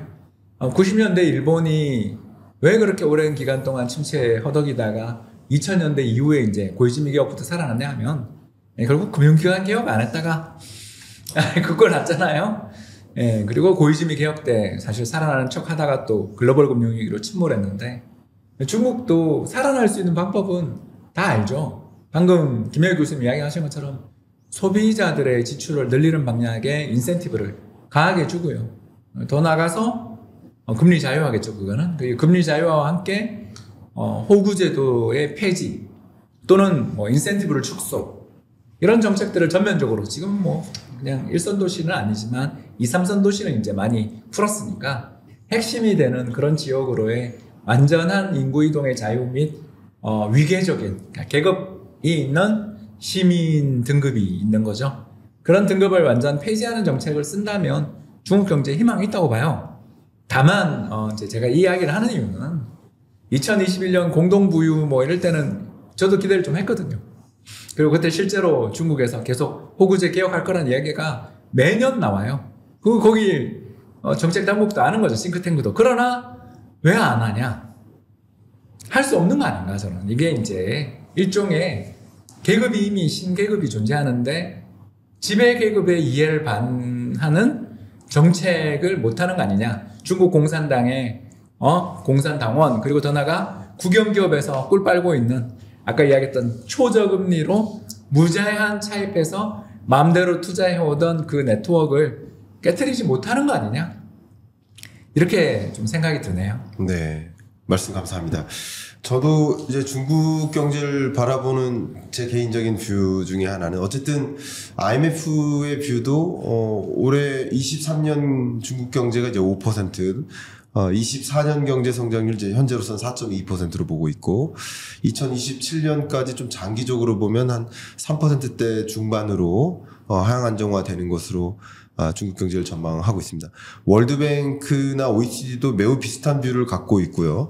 심지어 23년 세계 경제 성장률보다 24년 세계 경제 성장률이 더 낮을 것으로 공통되게 전망을 하고 있는데, 근데 그 중국 경제의 기여도가 23년보다 24년이 크게 떨어지는 모습으로 전망을 합니다. 그러니까 이런 것들이 물론 지금도 중국 경제의 기여는 엄청나고요. 여전히 세계의 공장이고 중국 물가가 떨어지는 현상이 결국 글로벌 인플레 압력을 많이 둔화시킨다라고 보고 있습니다만 그 정도 기여도가 많이 상쇄되고 있는 것이 아닌가 이렇게 보고 있는데요.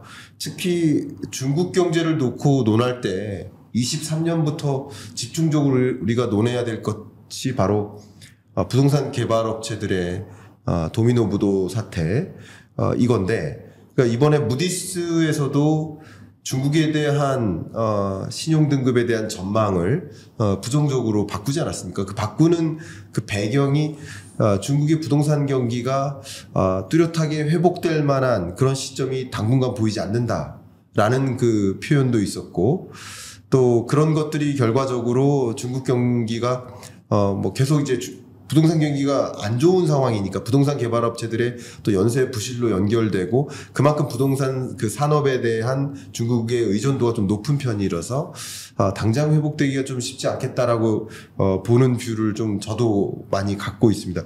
그런 면에서 좀 중국 경기가 참 어려울 거라고 보고는 있는데, 그러면 비구이한 사태, 헝다 사태 정도는 아닐지라도 혹은 그 이상일지라도 중국 경제에 우리가 24년에 예의주시해야 될 어떤 도미노 부실이나 부도 사태가 나타날 수 있을지, 혹시 그 부분에 대한 우려를 혹시 하고 계신지, 그런 것들도 궁금해집니다. 뭐 가장 중요한 게 지금 부동산이죠. 네네. 네, 그런데 우리가 저 중국 통계는 건 믿을 수 없다고 그러는데요. 그 공식적으로 나온 통계니까 받아들일 수밖에 없는 것 같습니다.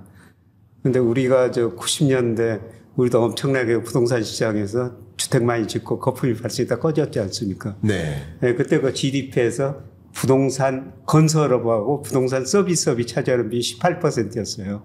네. 중국 16%입니다. 우리보다 더 낮다는 거죠. 네. 이거는 중국 공정 통계예요.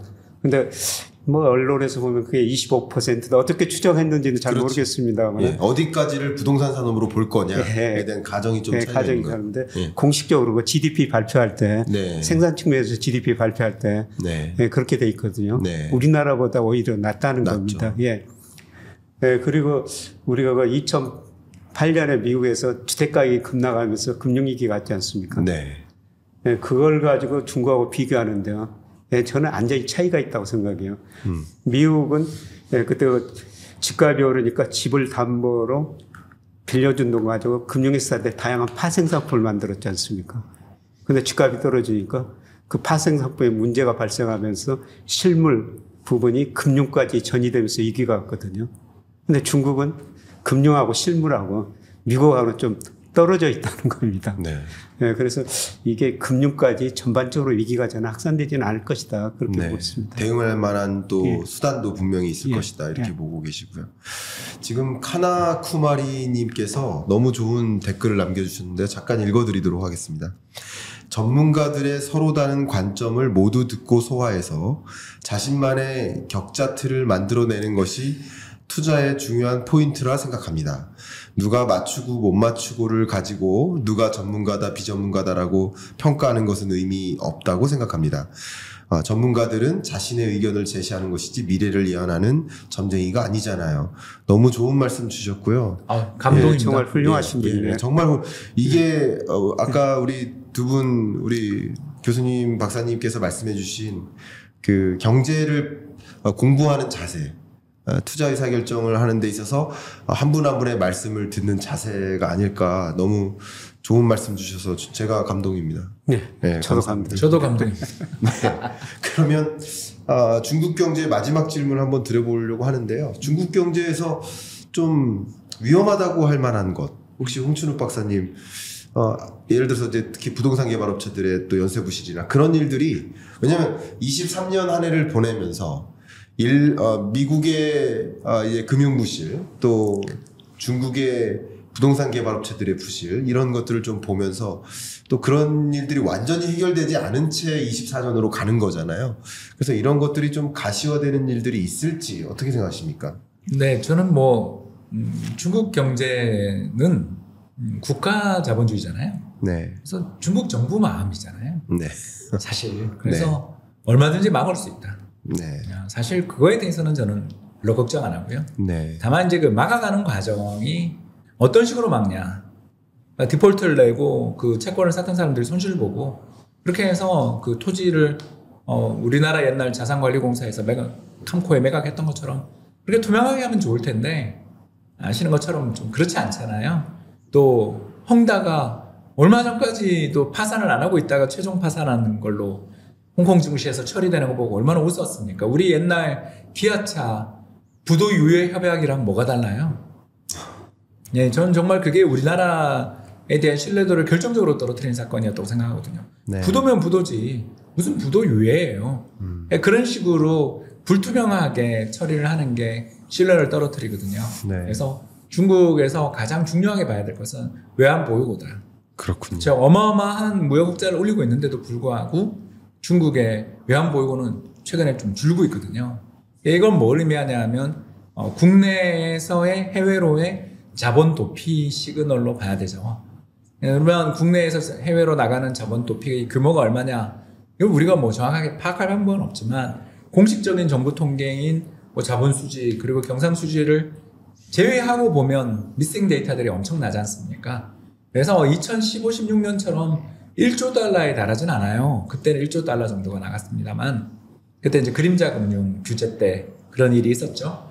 근데 지금은 그 정도는 아닌데 한 절반 정도는 되는 것 같아요. 네. 이게 폭발력이 얼마나 있는지는 저도 알 수 없어요. 그러나 우리가 고민해야 되는 건 중국의 외환 보유고의 급격한 변동 및 특히 홍콩에서의 역외 위안화 환율의 변동이 나타날 때는 중국 증시에 대해서 또는 중국 경제에 대해서 위험 신호일 수 있으니까 네. 그건 한번 좀 잘 보자 정도입니다. 네. 저는 중국 경제, 미국 경제 판단할 때요. 네. 그냥 우리 수출만 보면 돼요. 네. 우리 국가별로 중국, 수출이 나오지 미국, 않습니까? 예. 중국 비중이 2018년에 27%였어요. 네. 근데 올해 20%로 떨어졌고요. 미국 비중은 12%에서 18% 올랐죠. 네. 우리 수출일이 잘 되는 나라가 그 나라 경제가 좋다는 겁니다. 예, 그래서 제가 미국 주식 좋아합니다. 네, 그런데 최근에 10월, 11월, 12월 통계가 20일까지 나왔는데요. 중국으로 지금 반도체 수출이 증가하고 있습니다. 네. 저는 내년에는 중국 비중은 27%, 20%로 떨어졌고 미국 비중은 12%, 18% 올랐는데요. 중국 비중은 올라가고 미국 비중은 내년에 줄어들이라고 하고 있습니다. 네. 미국 소비가 위축되면서요. 그렇군요. 우리 수출만 보면 저는 세계 경제로 네. 다 볼 수 있다고 알고 있습니다. 네. 거의 대미 수출 비중과 대중 수출 비중이 거의 만나기 직전이었는데, 그죠? 예, 20%, 예. 18%. 예, 그 정도 만나기 11%. 직전이었는데 다시 벌어질 수 있겠다. 이렇게 보고 계십니다. 저는 이제 우리 김혜 교수님도 가끔 봐주시지만 제가 즉시 분석이라는 거를 합니다. 근데 즉시 분석을 하게 된 배경이 제가 그게 좋아서 그렇습니다. 왜냐하면 중국 물가가 발표되길 너무 기다리고 네. 미국 물가가 발표되길 너무 기다리니까 그걸 즉시 분석해드리니까 또 여러분들도 좋아해 주시더라고요. 그렇죠. 좋아하시죠. 근데 아까 불투명성에 대해서 우리 홍춘욱 박사님 말씀해 주셨는데 제가 정확히 기억합니다. 8월 15일이었어요. 쉬는 날이었고요. 11시 반인가 10시 반인가 중국 실업률 발표 일이었습니다. 예. 그러니까 매월 15일 날 고용 통계가 발표되니까. 예, 예. 근데 그날 그 전달부터 중국 청년 실업률이 20%를 초과하고 역사상 정점을 갱신하고 2번 연속 갱신했죠. 그리고 8월 15일 날 또 갱신할 거라고 가정하고 그것을 이제 즉시 분석하려고 라이브를 틀었는데 발표를 안 한 거예요. 발표를 안 한 모습을 보고 어떻게 해석을 할까? 이거는 제가 혹시 뭐 발표 시점을 잘못 생각했나 했더니 아무리 봐도 이거는 발표를 의도적으로 안 한 것 같다라고 말씀드렸었던 기억이 납니다. 근데 그 이후로 계속 발표를 안 하잖아요. 역사적 순간에 같이 하셨네요. 그러니까요. 저는 이제 제 의견을 드린 거죠. 이거는 의도적으로 발표를 안 한 것 같다. 그런 적을 많이 보지 못했었으니까. 중국 통계는 어느 정도 네. 좀 할인해서 받아들여야 될 것 같습니다. 예를 들어가지고 분기별로 GDP를 발표하는데요. 네. 중국이 세계에서 제일 빨리 발표합니다. 발표 시점이요. 예. 그렇죠. 네. 근데 그 큰 나라에서 어떻게 GDP 통계를 그렇게 빨리 짓게 할 것인가. 네, 그리고 그러네요. 우리는 속보치, 잠정치, 확정치 네. 또 나중에 최종까지 4번을 거쳐가지고 확정하지 않습니까? 네. 근데 중국 한 번 발표하면 끝이에요. 그러네요. 미국도 이제 속보치, 확정치 이렇게 네. 하는데. 그리고 또 그 리바이즈도 한번 하잖아요. 맞아요. 그 기준 연도 변경이라든가 체인 타입인 경우는 예전에 비해서 좀 덜하지만 네. 계속 그 발표할 때마다 과거 성장률을 조금씩 바꿔요. 네. 바꿔요. 근데 중국은 그때 기준 연도 한번 변경할 때 크게 한번 바꿨던 기억 말고는 네. 리바이즈를 안 해요. 그러니까 재수정을 안 해요. 그런 거는 결국 보고 숫자라는 거죠. 네. 각 지방 정부의 보고치를 보는 거죠. 네. 참 이 중국 경제 그 불투명성, 통계 발표나 여러 가지 면에서 불투명성 이런 부분 좀 아마 이렇게 저랑 공감하시는 부분이 많이 있으시겠지만 그 불투명성 때문에 그 데이터를 분석하는 이코노미스트들은 참 불편한 일이 많이 있지 않나. 그래서 인공위성에서 밤에 찍은 인공위성 사진을 가지고 분석하는 사람까지 나오잖아요. 굉장히 흥미로운 논문인데 한번 참고하시면 합니다. 네. 말씀 감사합니다. 자, 이제 대망의 한국 경제로 좀 넘어오도록 하겠습니다. 한국 경제 하면 지금 가장 예의주시할 만한 그 단어가 피크 코리아예요. 워낙 또 일본에서 M1이라는 경제지에서 한국은 끝났다. 한국 끝났다라는 피크 코리아로 오늘 이야기하면서 굉장히 심기가 불편한 상황인데요. 이 부분 혹시 김혜일 교수님은 어떻게 보고 계십니까?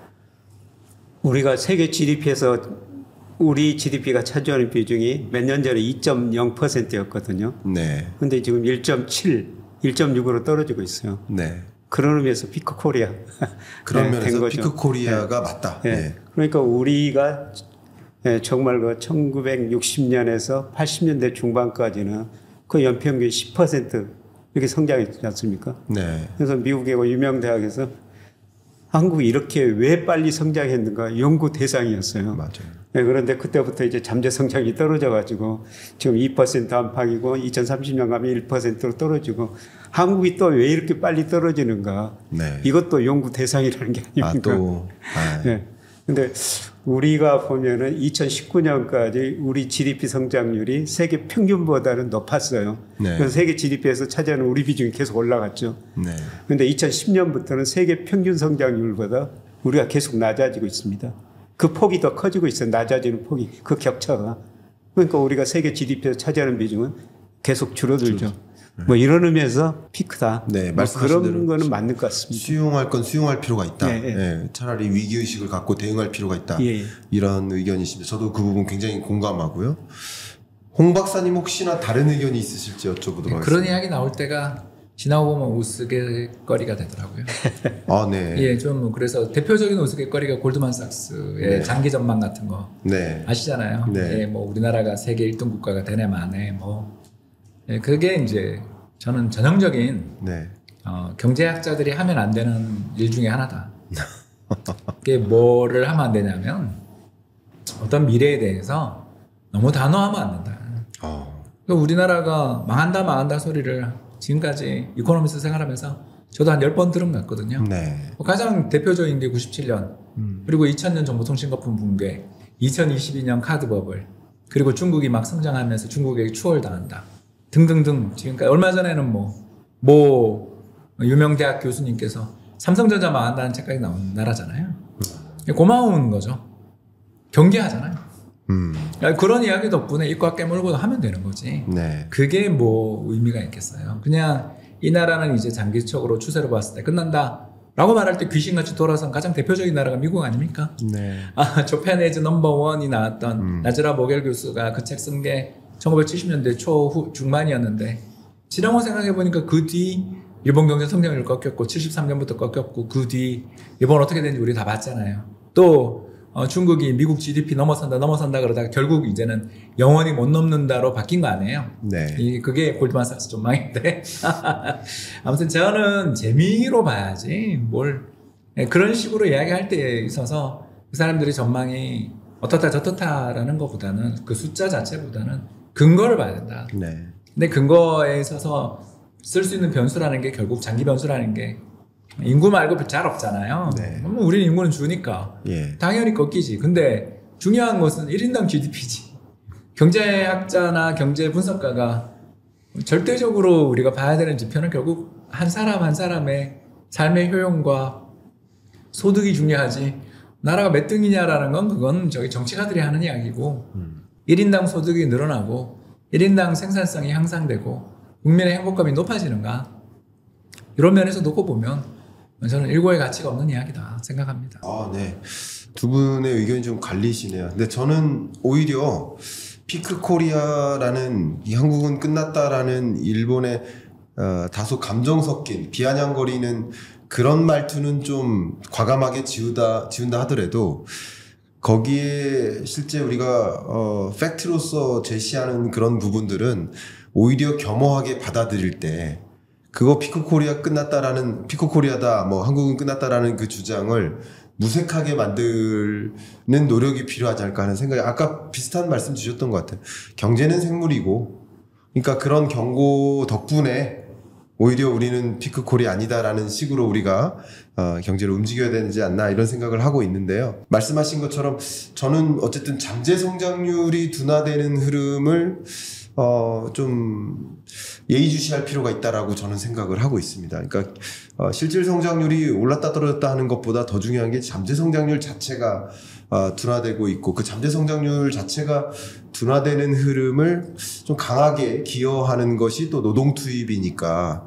근데 되게 재밌는 사례가 몇몇 국가들 인구가 먼저 우리보다 감소세로 먼저 전환된, 먼저 고령화로 진입한 그런 주요국들의 몇 개 좋은 사례들을 보면 굉장히 재밌게도 생산 연령 인구는 더 강하게 감소할 것 아니겠습니까? 인구 감소 속이니까. 근데 생산 연령 인구는 감소하는데 경제 활동 인구가 늘어요. 그렇게 경제 활동 참여율을 늘리는 노력, 여성의 경제 활동 참여를 이끈다든가 청년의 미스매치 문제를 해소한다든가 그런 더 적극적인 노력을 통해서 노동 투입이 인구 감소에도 늘어날 수 있음을 보여주는 그런 더 적극적인 대응이 필요한 순간이 아닌가. 저는 이 피크 코리아라는 그 비아냥거리는 그 경고에 일부 우리가 좀 수용할 걸 수용하고 오히려 그거 무색하게 딱 만들어버리는 우리 한국의 저력을 보여줘야 될 때가 아닌가 이런 생각을 합니다. 전적으로 공감합니다. 전적으로 공감하십니까?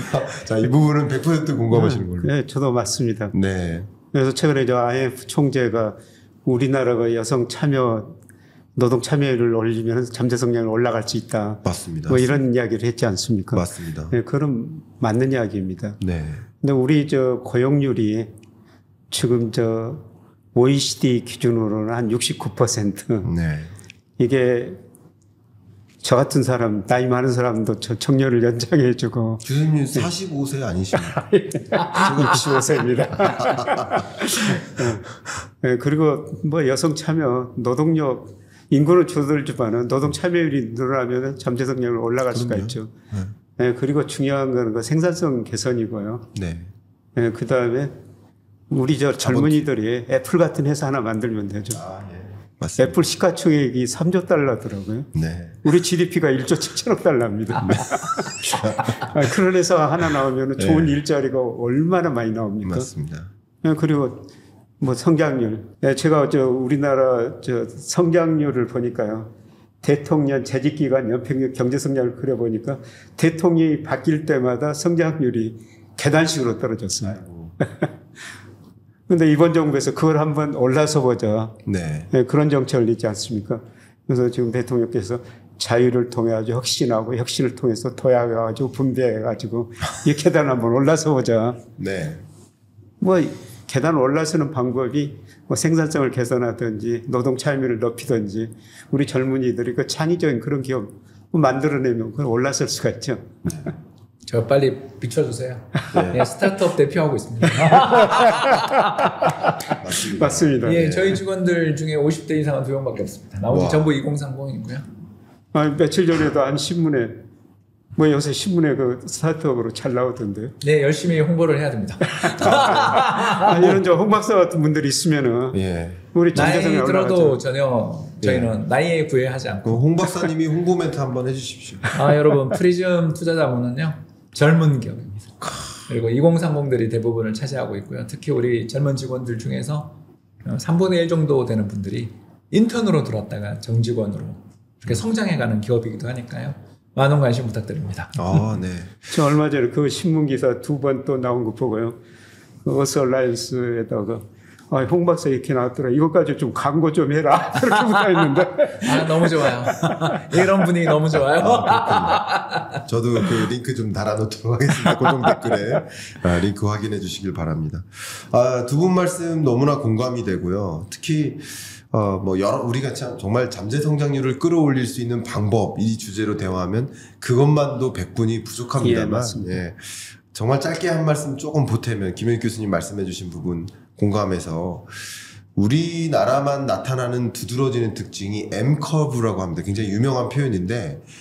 고용률, 그러니까 연령대별 여성 고용률을 이렇게 쭉 나열하면 당연히 30대, 40대로 갈수록 고용률이 높아지다가 여성 고용률이 그 이후엔 조금씩 떨어지는 이게 U자를 거꾸로 해놓는 이런 그래프를 그립니다. OECD 회원국 대부분의 국가가. 근데 우리나라만 재밌게도 이렇게 올라가다가 40대쯤에 M자로 꺾였다가 다시 올라갑니다. M커브라고 하죠. 굉장히 유명한 표현이죠. 이게 우리나라만에 나타나는 경력 단절 문제인 거예요. 그러니까 육아나 양육이나 출산 문제로 한번 직장에서 떠났다가 다시 복귀하지 못하는. 그러니까 결국 이런 여러 가지 이 M을 U로 만들면 되는 거지 않습니까? 그러니까 그렇게 하기 위한 갖가지 노력들을 고민해야 되는 시점이지 않나. 그러니까 잠재 성장률을 끌어올리는데 좀 초점을 두어 주셔야 되지 않나. 그러니까 오늘 내일 경기를 부양시키는 거 이거 말고요. 잠재 성장률 자체를 끌어올리는 그런 부분에 대한 고민을 많이 해주셨으면 좋겠습니다. 자, 이제 주어진 시간이 10분 정도밖에 안 남았는데요. 이 부분에 대해서 또 한 가지 이 질문만 드리고 거의 이제 마무리 순서를 갖도록 하겠습니다. 한국 경제의 가장 약한 고리를 뭐라고 혹시 생각하십니까? 뭐 가계부채나 뭐 부동산 PF와 같은 뭐 기업부채 여러 가지가 있겠지만 혹시 김영익 교수님은 현재 우리 경제를 예를 들어 프레자일이다 이렇게 만약에 정의를 한다면 가장 약한 부분이 뭐라고 혹시 생각하시는지요? 물론 경제 측면에는 가계 부채인데요. 네. 네, 그런데 사회적 가치의 격차가 너무 벌어졌다. 사회적 가치. 네, 이게 타협을 통해 가지고 지금 생산성을 증가시켜야 되는데. 네. 특히 정치하는 거 보면 가치 격차가 너무 벌어졌거든요. 네. 이걸 좀 좁혀가지고 네. 사회적 대타협 속에서 우리가 생산성을 개선하는 게 가장 큰 우리 과제인 것 같습니다. 제가 보기에는. 네. 그럼 그 가치의 격차 가장 대표적인 예를 또 어떤 것들을 좀 들 수 있을까요? 지금 정치인들 네. 가치 격차가 얼마나 큽니까? 그러니까 소위 보수냐 진보냐 보수냐 갈라지고 진보냐 그리고 우리 국민들도 세대별로 예, 이렇게 벌어지고 예, 세대별로 벌어지고 지역 간에 벌어지고 지역 간에 벌어지고 소득 수준별로 벌어지고 그 유튜브 같은 것도 보면요. 제가 그 중간적인 입장에서 이야기하면요. 별로 저희 건수가 별로 많지 않습니다. 근데 뭐 어떤 극단적인 이쪽 극단 저쪽 극단 이거 보니까 굉장히 뭐 정치든지 맞아요. 경제든지 예. 뭐 저희 건수가 굉장히 많더라고요. 그러니까요. 어떻게 중립 맞아요. 이런 게 합리적인 견해를 갖는 네. 이런 분들이 존경받는 시대가 도래했으면 좋을 것 같아요. 저는. 근데 지금 교수님 말씀 주신 부분에서 제가 사실 이런 토론을 좋아하는 게 이 경인남과 토론하시다라는 시리즈거든요. 이거 좋아하는 게 결국 여러 의견, 다양한 의견을 듣고 중립된 하나의 의견으로 좀 모아보는 스스로 그런 시간이 좀 됐으면 좋겠습니다. 저도 진짜 너무 극단으로 벌어지는 게 안타깝다라는 생각을 하네요. 정말 우리 경제에 있어서 가장 약한 고리가 저는 좀 사실 이제 우리 김명기 교수님이 워낙 이 거장의 이코노미스트셔서 경제적인 약한 고리를 좀 지적하실 줄 알았더니 또 사회적인 약한 고리를 또 말씀해 주셔서 또 한 번 또 배웁니다. 혹시 홍춘욱 박사님 부담되시죠 갑자기? 아니 부연 네. 설명. 아, 네. 예. 네. 저는 가계부채 문제는 곧 국가 문제다. 정부 문제라고 생각하거든요. 네. 자, 우리나라가 가계부채가 2,000조 가까이 돼요. 네. 심각한 문제가 된다라고 이야기를 하는데 이게 왜 늘어났냐 하면요. 정부가 자기 돈 쓰기 싫어서 늘어난 거예요. 그러니까 복지를 남의 돈으로 한 거죠. 표는 사고 싶은데 복지를 남의 돈으로 하죠. 가장 대표적인 그 정책이 뭐냐면 전세자금 대출에 보증해 준 거죠. 그리고 올해 봄에 했던 특례 보금자리론, 내년 초에 있는 신생아 특례 대출, 전부 다 몇십 조짜리 몇백 조짜리 대출들이죠. 자, 여러분 좀 이상하잖아요. 신생아를 출산을 하고 싶으면 출산 보조금을 주면 되고요. 전세난이나 또는 임대주택 문제가 그렇게 심각하면 정부가 임대주택을 공급하면 되고요. 올해 부동산 시장이 너무너무 힘들어서 부동산 경기를 부양하고 싶으면 금리를 인하하든가 정부가 재정자금을 방출하면 돼요. 근데 이걸 전부 안 하면서 뭔가 좀 부양하고 싶어요. 그러면 가계부채를 늘리는 아주 손쉬운 선택을 하는 거죠. 그래서 전세자금 대출도 200조 이상, 그리고 올해 특례보금자리론 50조 이상, 내년에 신생아 특례 대출 27조 책정돼 있고 더 늘 가능성. 그러니까 우리나라가 2,000조에 달하는 가계부채가 이렇게 증가하게 됐던 상당수의 이유들을 이렇게 쭉 발라보면 경제성장 요인을 제외하고 보면 가장 큰 요인이 정부가 자기 돈 쓰기 싫어서 가계부채를 유도한 거죠. 그래서 가계부채 문제가 시작될 때마다 정신이탈 화법을 써요. 가계부채가 문제고 관리하겠다. 그럼 말이 반대죠. 정부가 돈을 안 써서 가계부채가 생긴 건데 정부가 써야 될 돈들을 안 쓰고 꽉 뭉쳐두고. 그래서 올해 어떻게 돼요? 우리나라 성장률 현재 상태로 GDP 성장률에 대한 전망을 보면 대충 1.4, 1.3 나온단 말이에요. 네. 저는 그보다 높을 거라고 보지만 4분기를 좋게 보니까. 그러나 이렇게 우리나라 성장률이 잠재 성장률인 2%보다 크게 낮은 이유가 뭐냐 하고 뼈를 발라보면 재정 지출이 감소했기 때문에 벌어진 일이잖아요. 자, 그러면 작년 연말에 했던 정부의 정책이 올해 예산안을 그렇게 긴축적으로 편성한 게 문제가 됐으면 추가 경정 예산을 편성하던가 해야 되는데 또 그것도 아니고 600조 예산을 또 안 써요. 행정부의 자금 집행, 예산 집행 속도가 전체 예산에 책정되어 있는 돈을 안 써요. 자, 그렇게 해서 재정을 건전하게 만들면 누가 좋으냐? 죄송합니다만 관료만 좋은 거 아니에요? 자기 직장이 튼튼해지니까. 왜 우리 국민 전체를 성장률이 이렇게 잠재 GDP를 못 밑돌 때는 미국처럼 저렇게 GDP에 8% 7% 재정적자 내라는 게 아니잖아요. 좀 긴축이라도 안 했으면 올해 우리나라 성장률 잘하면 2%도 볼 수 있는 걸 다 깨먹어 놓고 내년 예산안 마찬가지잖아요. 그러니까 이 모든 정책들이 기본이 뭐냐 하면 정부만 배가 부르는 정책을 쓰고 있고 가게를 굶기는 정책을 쓰는 거죠. 그러니 선진국에 비해서 우리나라 GDP 대비 가계 소비가 50%가 안 되잖아요. 정상 국가가 아니라고요. 우리도 중국 아까 우리가 비판했지만 한국도 너무 소비를 억압하는 나라인 거고 금융시장에서의 자유화 정도가 너무나 낮고 그걸 최악으로 보여주는 곳이 한국 주식시장이지만 경제정책의 전체가 정부는 건전하고 나머지는 골마도 된다라는 사고방식 아니냐. 그리고 그게 그러면서 돈을 줘야 되니까 파퓰리즘. 가계부채를 열어서 파퓰리즘. 가계 정부 예산은 긴축해도 내 지역구에 도로는 놔야 되고 어디다가 또 공항은 새로 만들어야 되고 달빛 철도를 만들어야 되고 저는 우리나라가 이 가는 게 바로 김영익 교수님이 말씀하셨던 정치적 양극화가 부른 너무나 안 좋은 현상이 정부는 바뀌어도 하는 짓은 똑같아요. 이게 뭐냐고요. 이렇게 하다가 정말 가계부채 터지면 그 나중에 뒷감당은 뒷정부잖아요.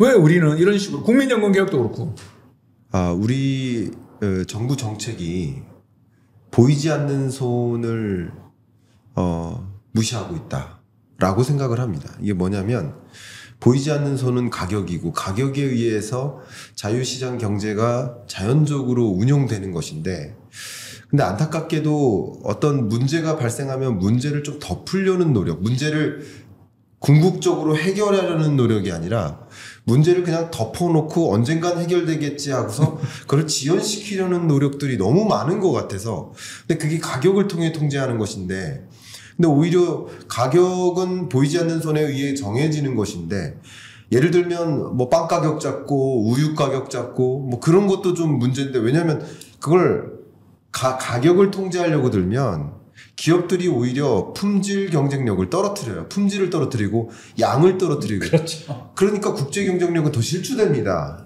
오히려 고품질 경쟁할 수 있게 되고 더 고기술, 고부가치 제품으로 전환해야 되는데 가격을 통제하려고 들어요.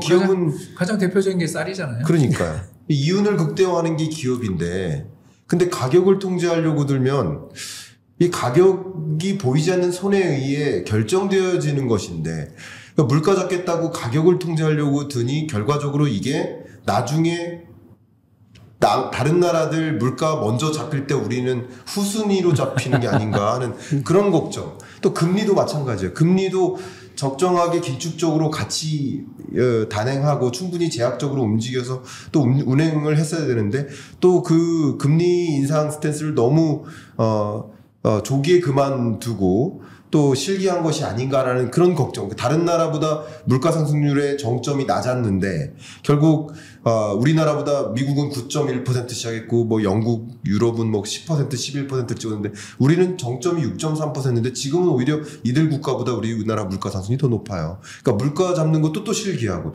또 오늘 단행된 의사결정은 또 더더군다나 물론 자영업자 여러분 정말 힘든 거 압니다만 자영업자 여러분들께 은행을 통해서 이자를 지급해주는 그런 상생금융 그런 정책도 결국 금리는 가격이고 금융상품을 이용하는 가격인데 그 가격이라는 것을 통제하려고 드는 접근이어서 이게 결과적으로 문제가 있으면 또 자연스럽게 가격이 작용하면서 구조조정이 일어나고 부동산 PF도 마찬가지예요.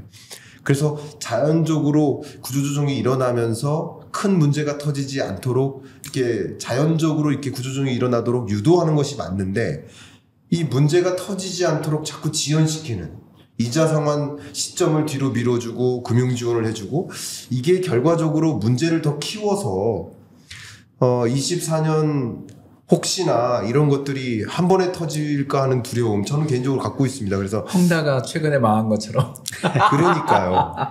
중간중간에 고름이 생기면 빨리 환부를 도려내고 상처를 치유하기 위한 약을 발라야 되는 것인데 고름이 생겼는데 거기에 밴드로 덮는 격인 거죠. 계속. 그러니까 모든 정책들이 이런 이 가격이라는 것이 자유시장 경제를 효율적으로 운영시키는 원리인데 그 원리 자체를 무시하고 하는 것이 아닐까 하는 그것을 좀 무시하는 의사결정이 저는 좀 두렵습니다. 개인적으로. 그게 좀 오히려 안 좋은 뭔가를 좀 만들어 놓지 않을까 하는 걱정이 좀 개인적으로 됩니다.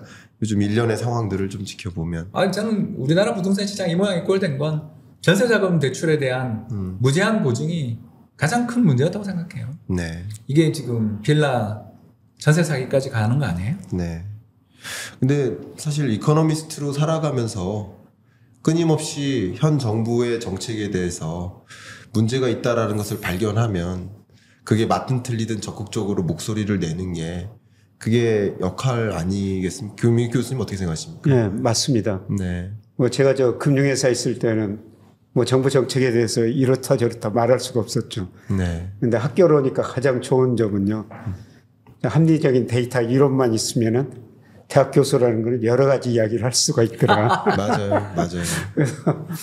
네. 물론 합리적인 이론 데이터가 있어야 되죠. 맞습니다. 잘못된 거는 홍 박사처럼 뭐 지적해야죠. 홍 박사는 저 기업하면서도 이렇게 나는 돈 안 받고 하니까 괜찮습니다.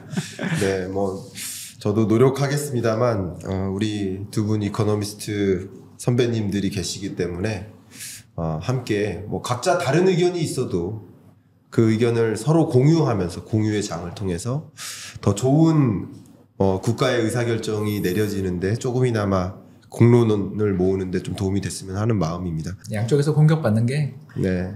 어쩔 수 없는 저희들 팔자 같아요. 네. 오늘 너무나 기담이 많이 됐고요. 끝으로 한 분 한 분 시청자 여러분들께 조언 24년 경제 전망과 정책 의사결정에 대한 뭐 의견도 좀 드렸습니다만 시청자 여러분들에 대한 조언 김현 교수님부터 좀 부탁드릴까요?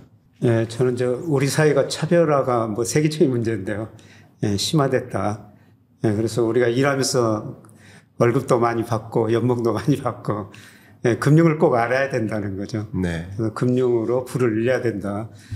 최근 통계 보니까요. 우리가 10월까지 우리가 상품 수지 흑자가 190억 달러인데 투자 이자 소득 수지 흑자가 296억 달러예요. 그럼요. 우리가 이제 금융으로 돈을 버는 나라예요. 개인도 금융을 알아야 된다.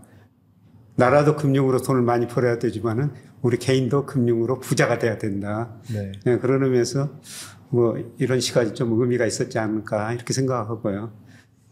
오늘 두 분의 그 좋은 말씀 많이 나왔습니다. 이걸 참조하시고 이걸 판단하셔가지고 내년에 좀 금융으로 돈을 많이 버시기 바랍니다.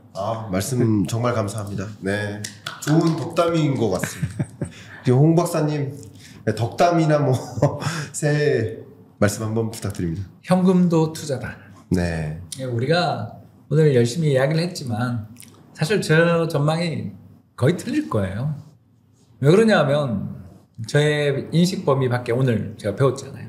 제가 안 봤던 지표들에서 문제가 생겨서 제가 틀릴 가능성도 있고 인식 범위 밖에서 이게 있는지도 모르는 일이 터져서 문제가 될 수 있어요. 맞아요. 그렇기 때문에 시장에서 항상 저는 좀 여유 현금은 가지고 있어라. 네. 특히 나의 베팅이 실패했을 때 오르는 자산도 조금은 가지고 있어라. 그렇게 한다면 훨씬 더 나은 투자의 기회들 그리고 이 재기할 수 있잖아요. 네. 그래서 올인하지 말고 저는 시장을 낙관합니다만 제 전망이 틀릴 수도 있다는 걸 인정하고 약간의 현금 그리고 그 보유 현금도 전략이다. 이 말씀 좀 드리고 싶습니다. 예. 너무 좋은 덕담이십니다. 제가 오늘 느낀 것은 이제 코끼리 한 마리가 있는데 360도 밑면, 윗면, 좌우를 한꺼번에 보기는 쉽지 않죠. 그렇죠. 결국 우리는 코끼리 어떤 특정 면을 보고 있는 겁니다. 근데 제가 오른쪽 면을 보고 있었다면 또 홍춘욱 박사님은 위에서 내려다봐 주시고 또 김효익 교수님은 아래서도 내려다봐 주시면서 다양한 뷰를 저도 배울 수 있는 시간이 되었고 여러분께도 다양한 이런 뷰를 교감하면서 균형점을 좀 찾아가시는 또 다양한 시나리오별로 어떻게 대응할지를 생각해 볼 수 있는 그런 어떤 시간이 되셨기를 좀 바라고 두 분이 정말 이 요청에 그냥 뭐 따지지도 않고 묻고 따지지도 않고 그냥 하겠다고 이렇게 해주셨어요. 정말 감사하고 제가 해드릴 수 있는 거는 이 도서 추천밖에 없거든요. 여러분 이 경제의 정석 김효익 교수님 대한민국 돈의 역사 홍춘욱 박사님, 스태그플레이션 2024년 경제전망 이 책 세 권을 동시에 구매하시면 어떨까 이렇게 의견을 좀 드리고요. 오늘 참여해주신 여러 우리 구독자 여러분들 감사하고 두 분께 너무나 감사합니다. 제가 큰 은혜를 입은 것 같습니다. 정말 감사합니다. 감사합니다. 예, 고맙습니다. 감사합니다. 예.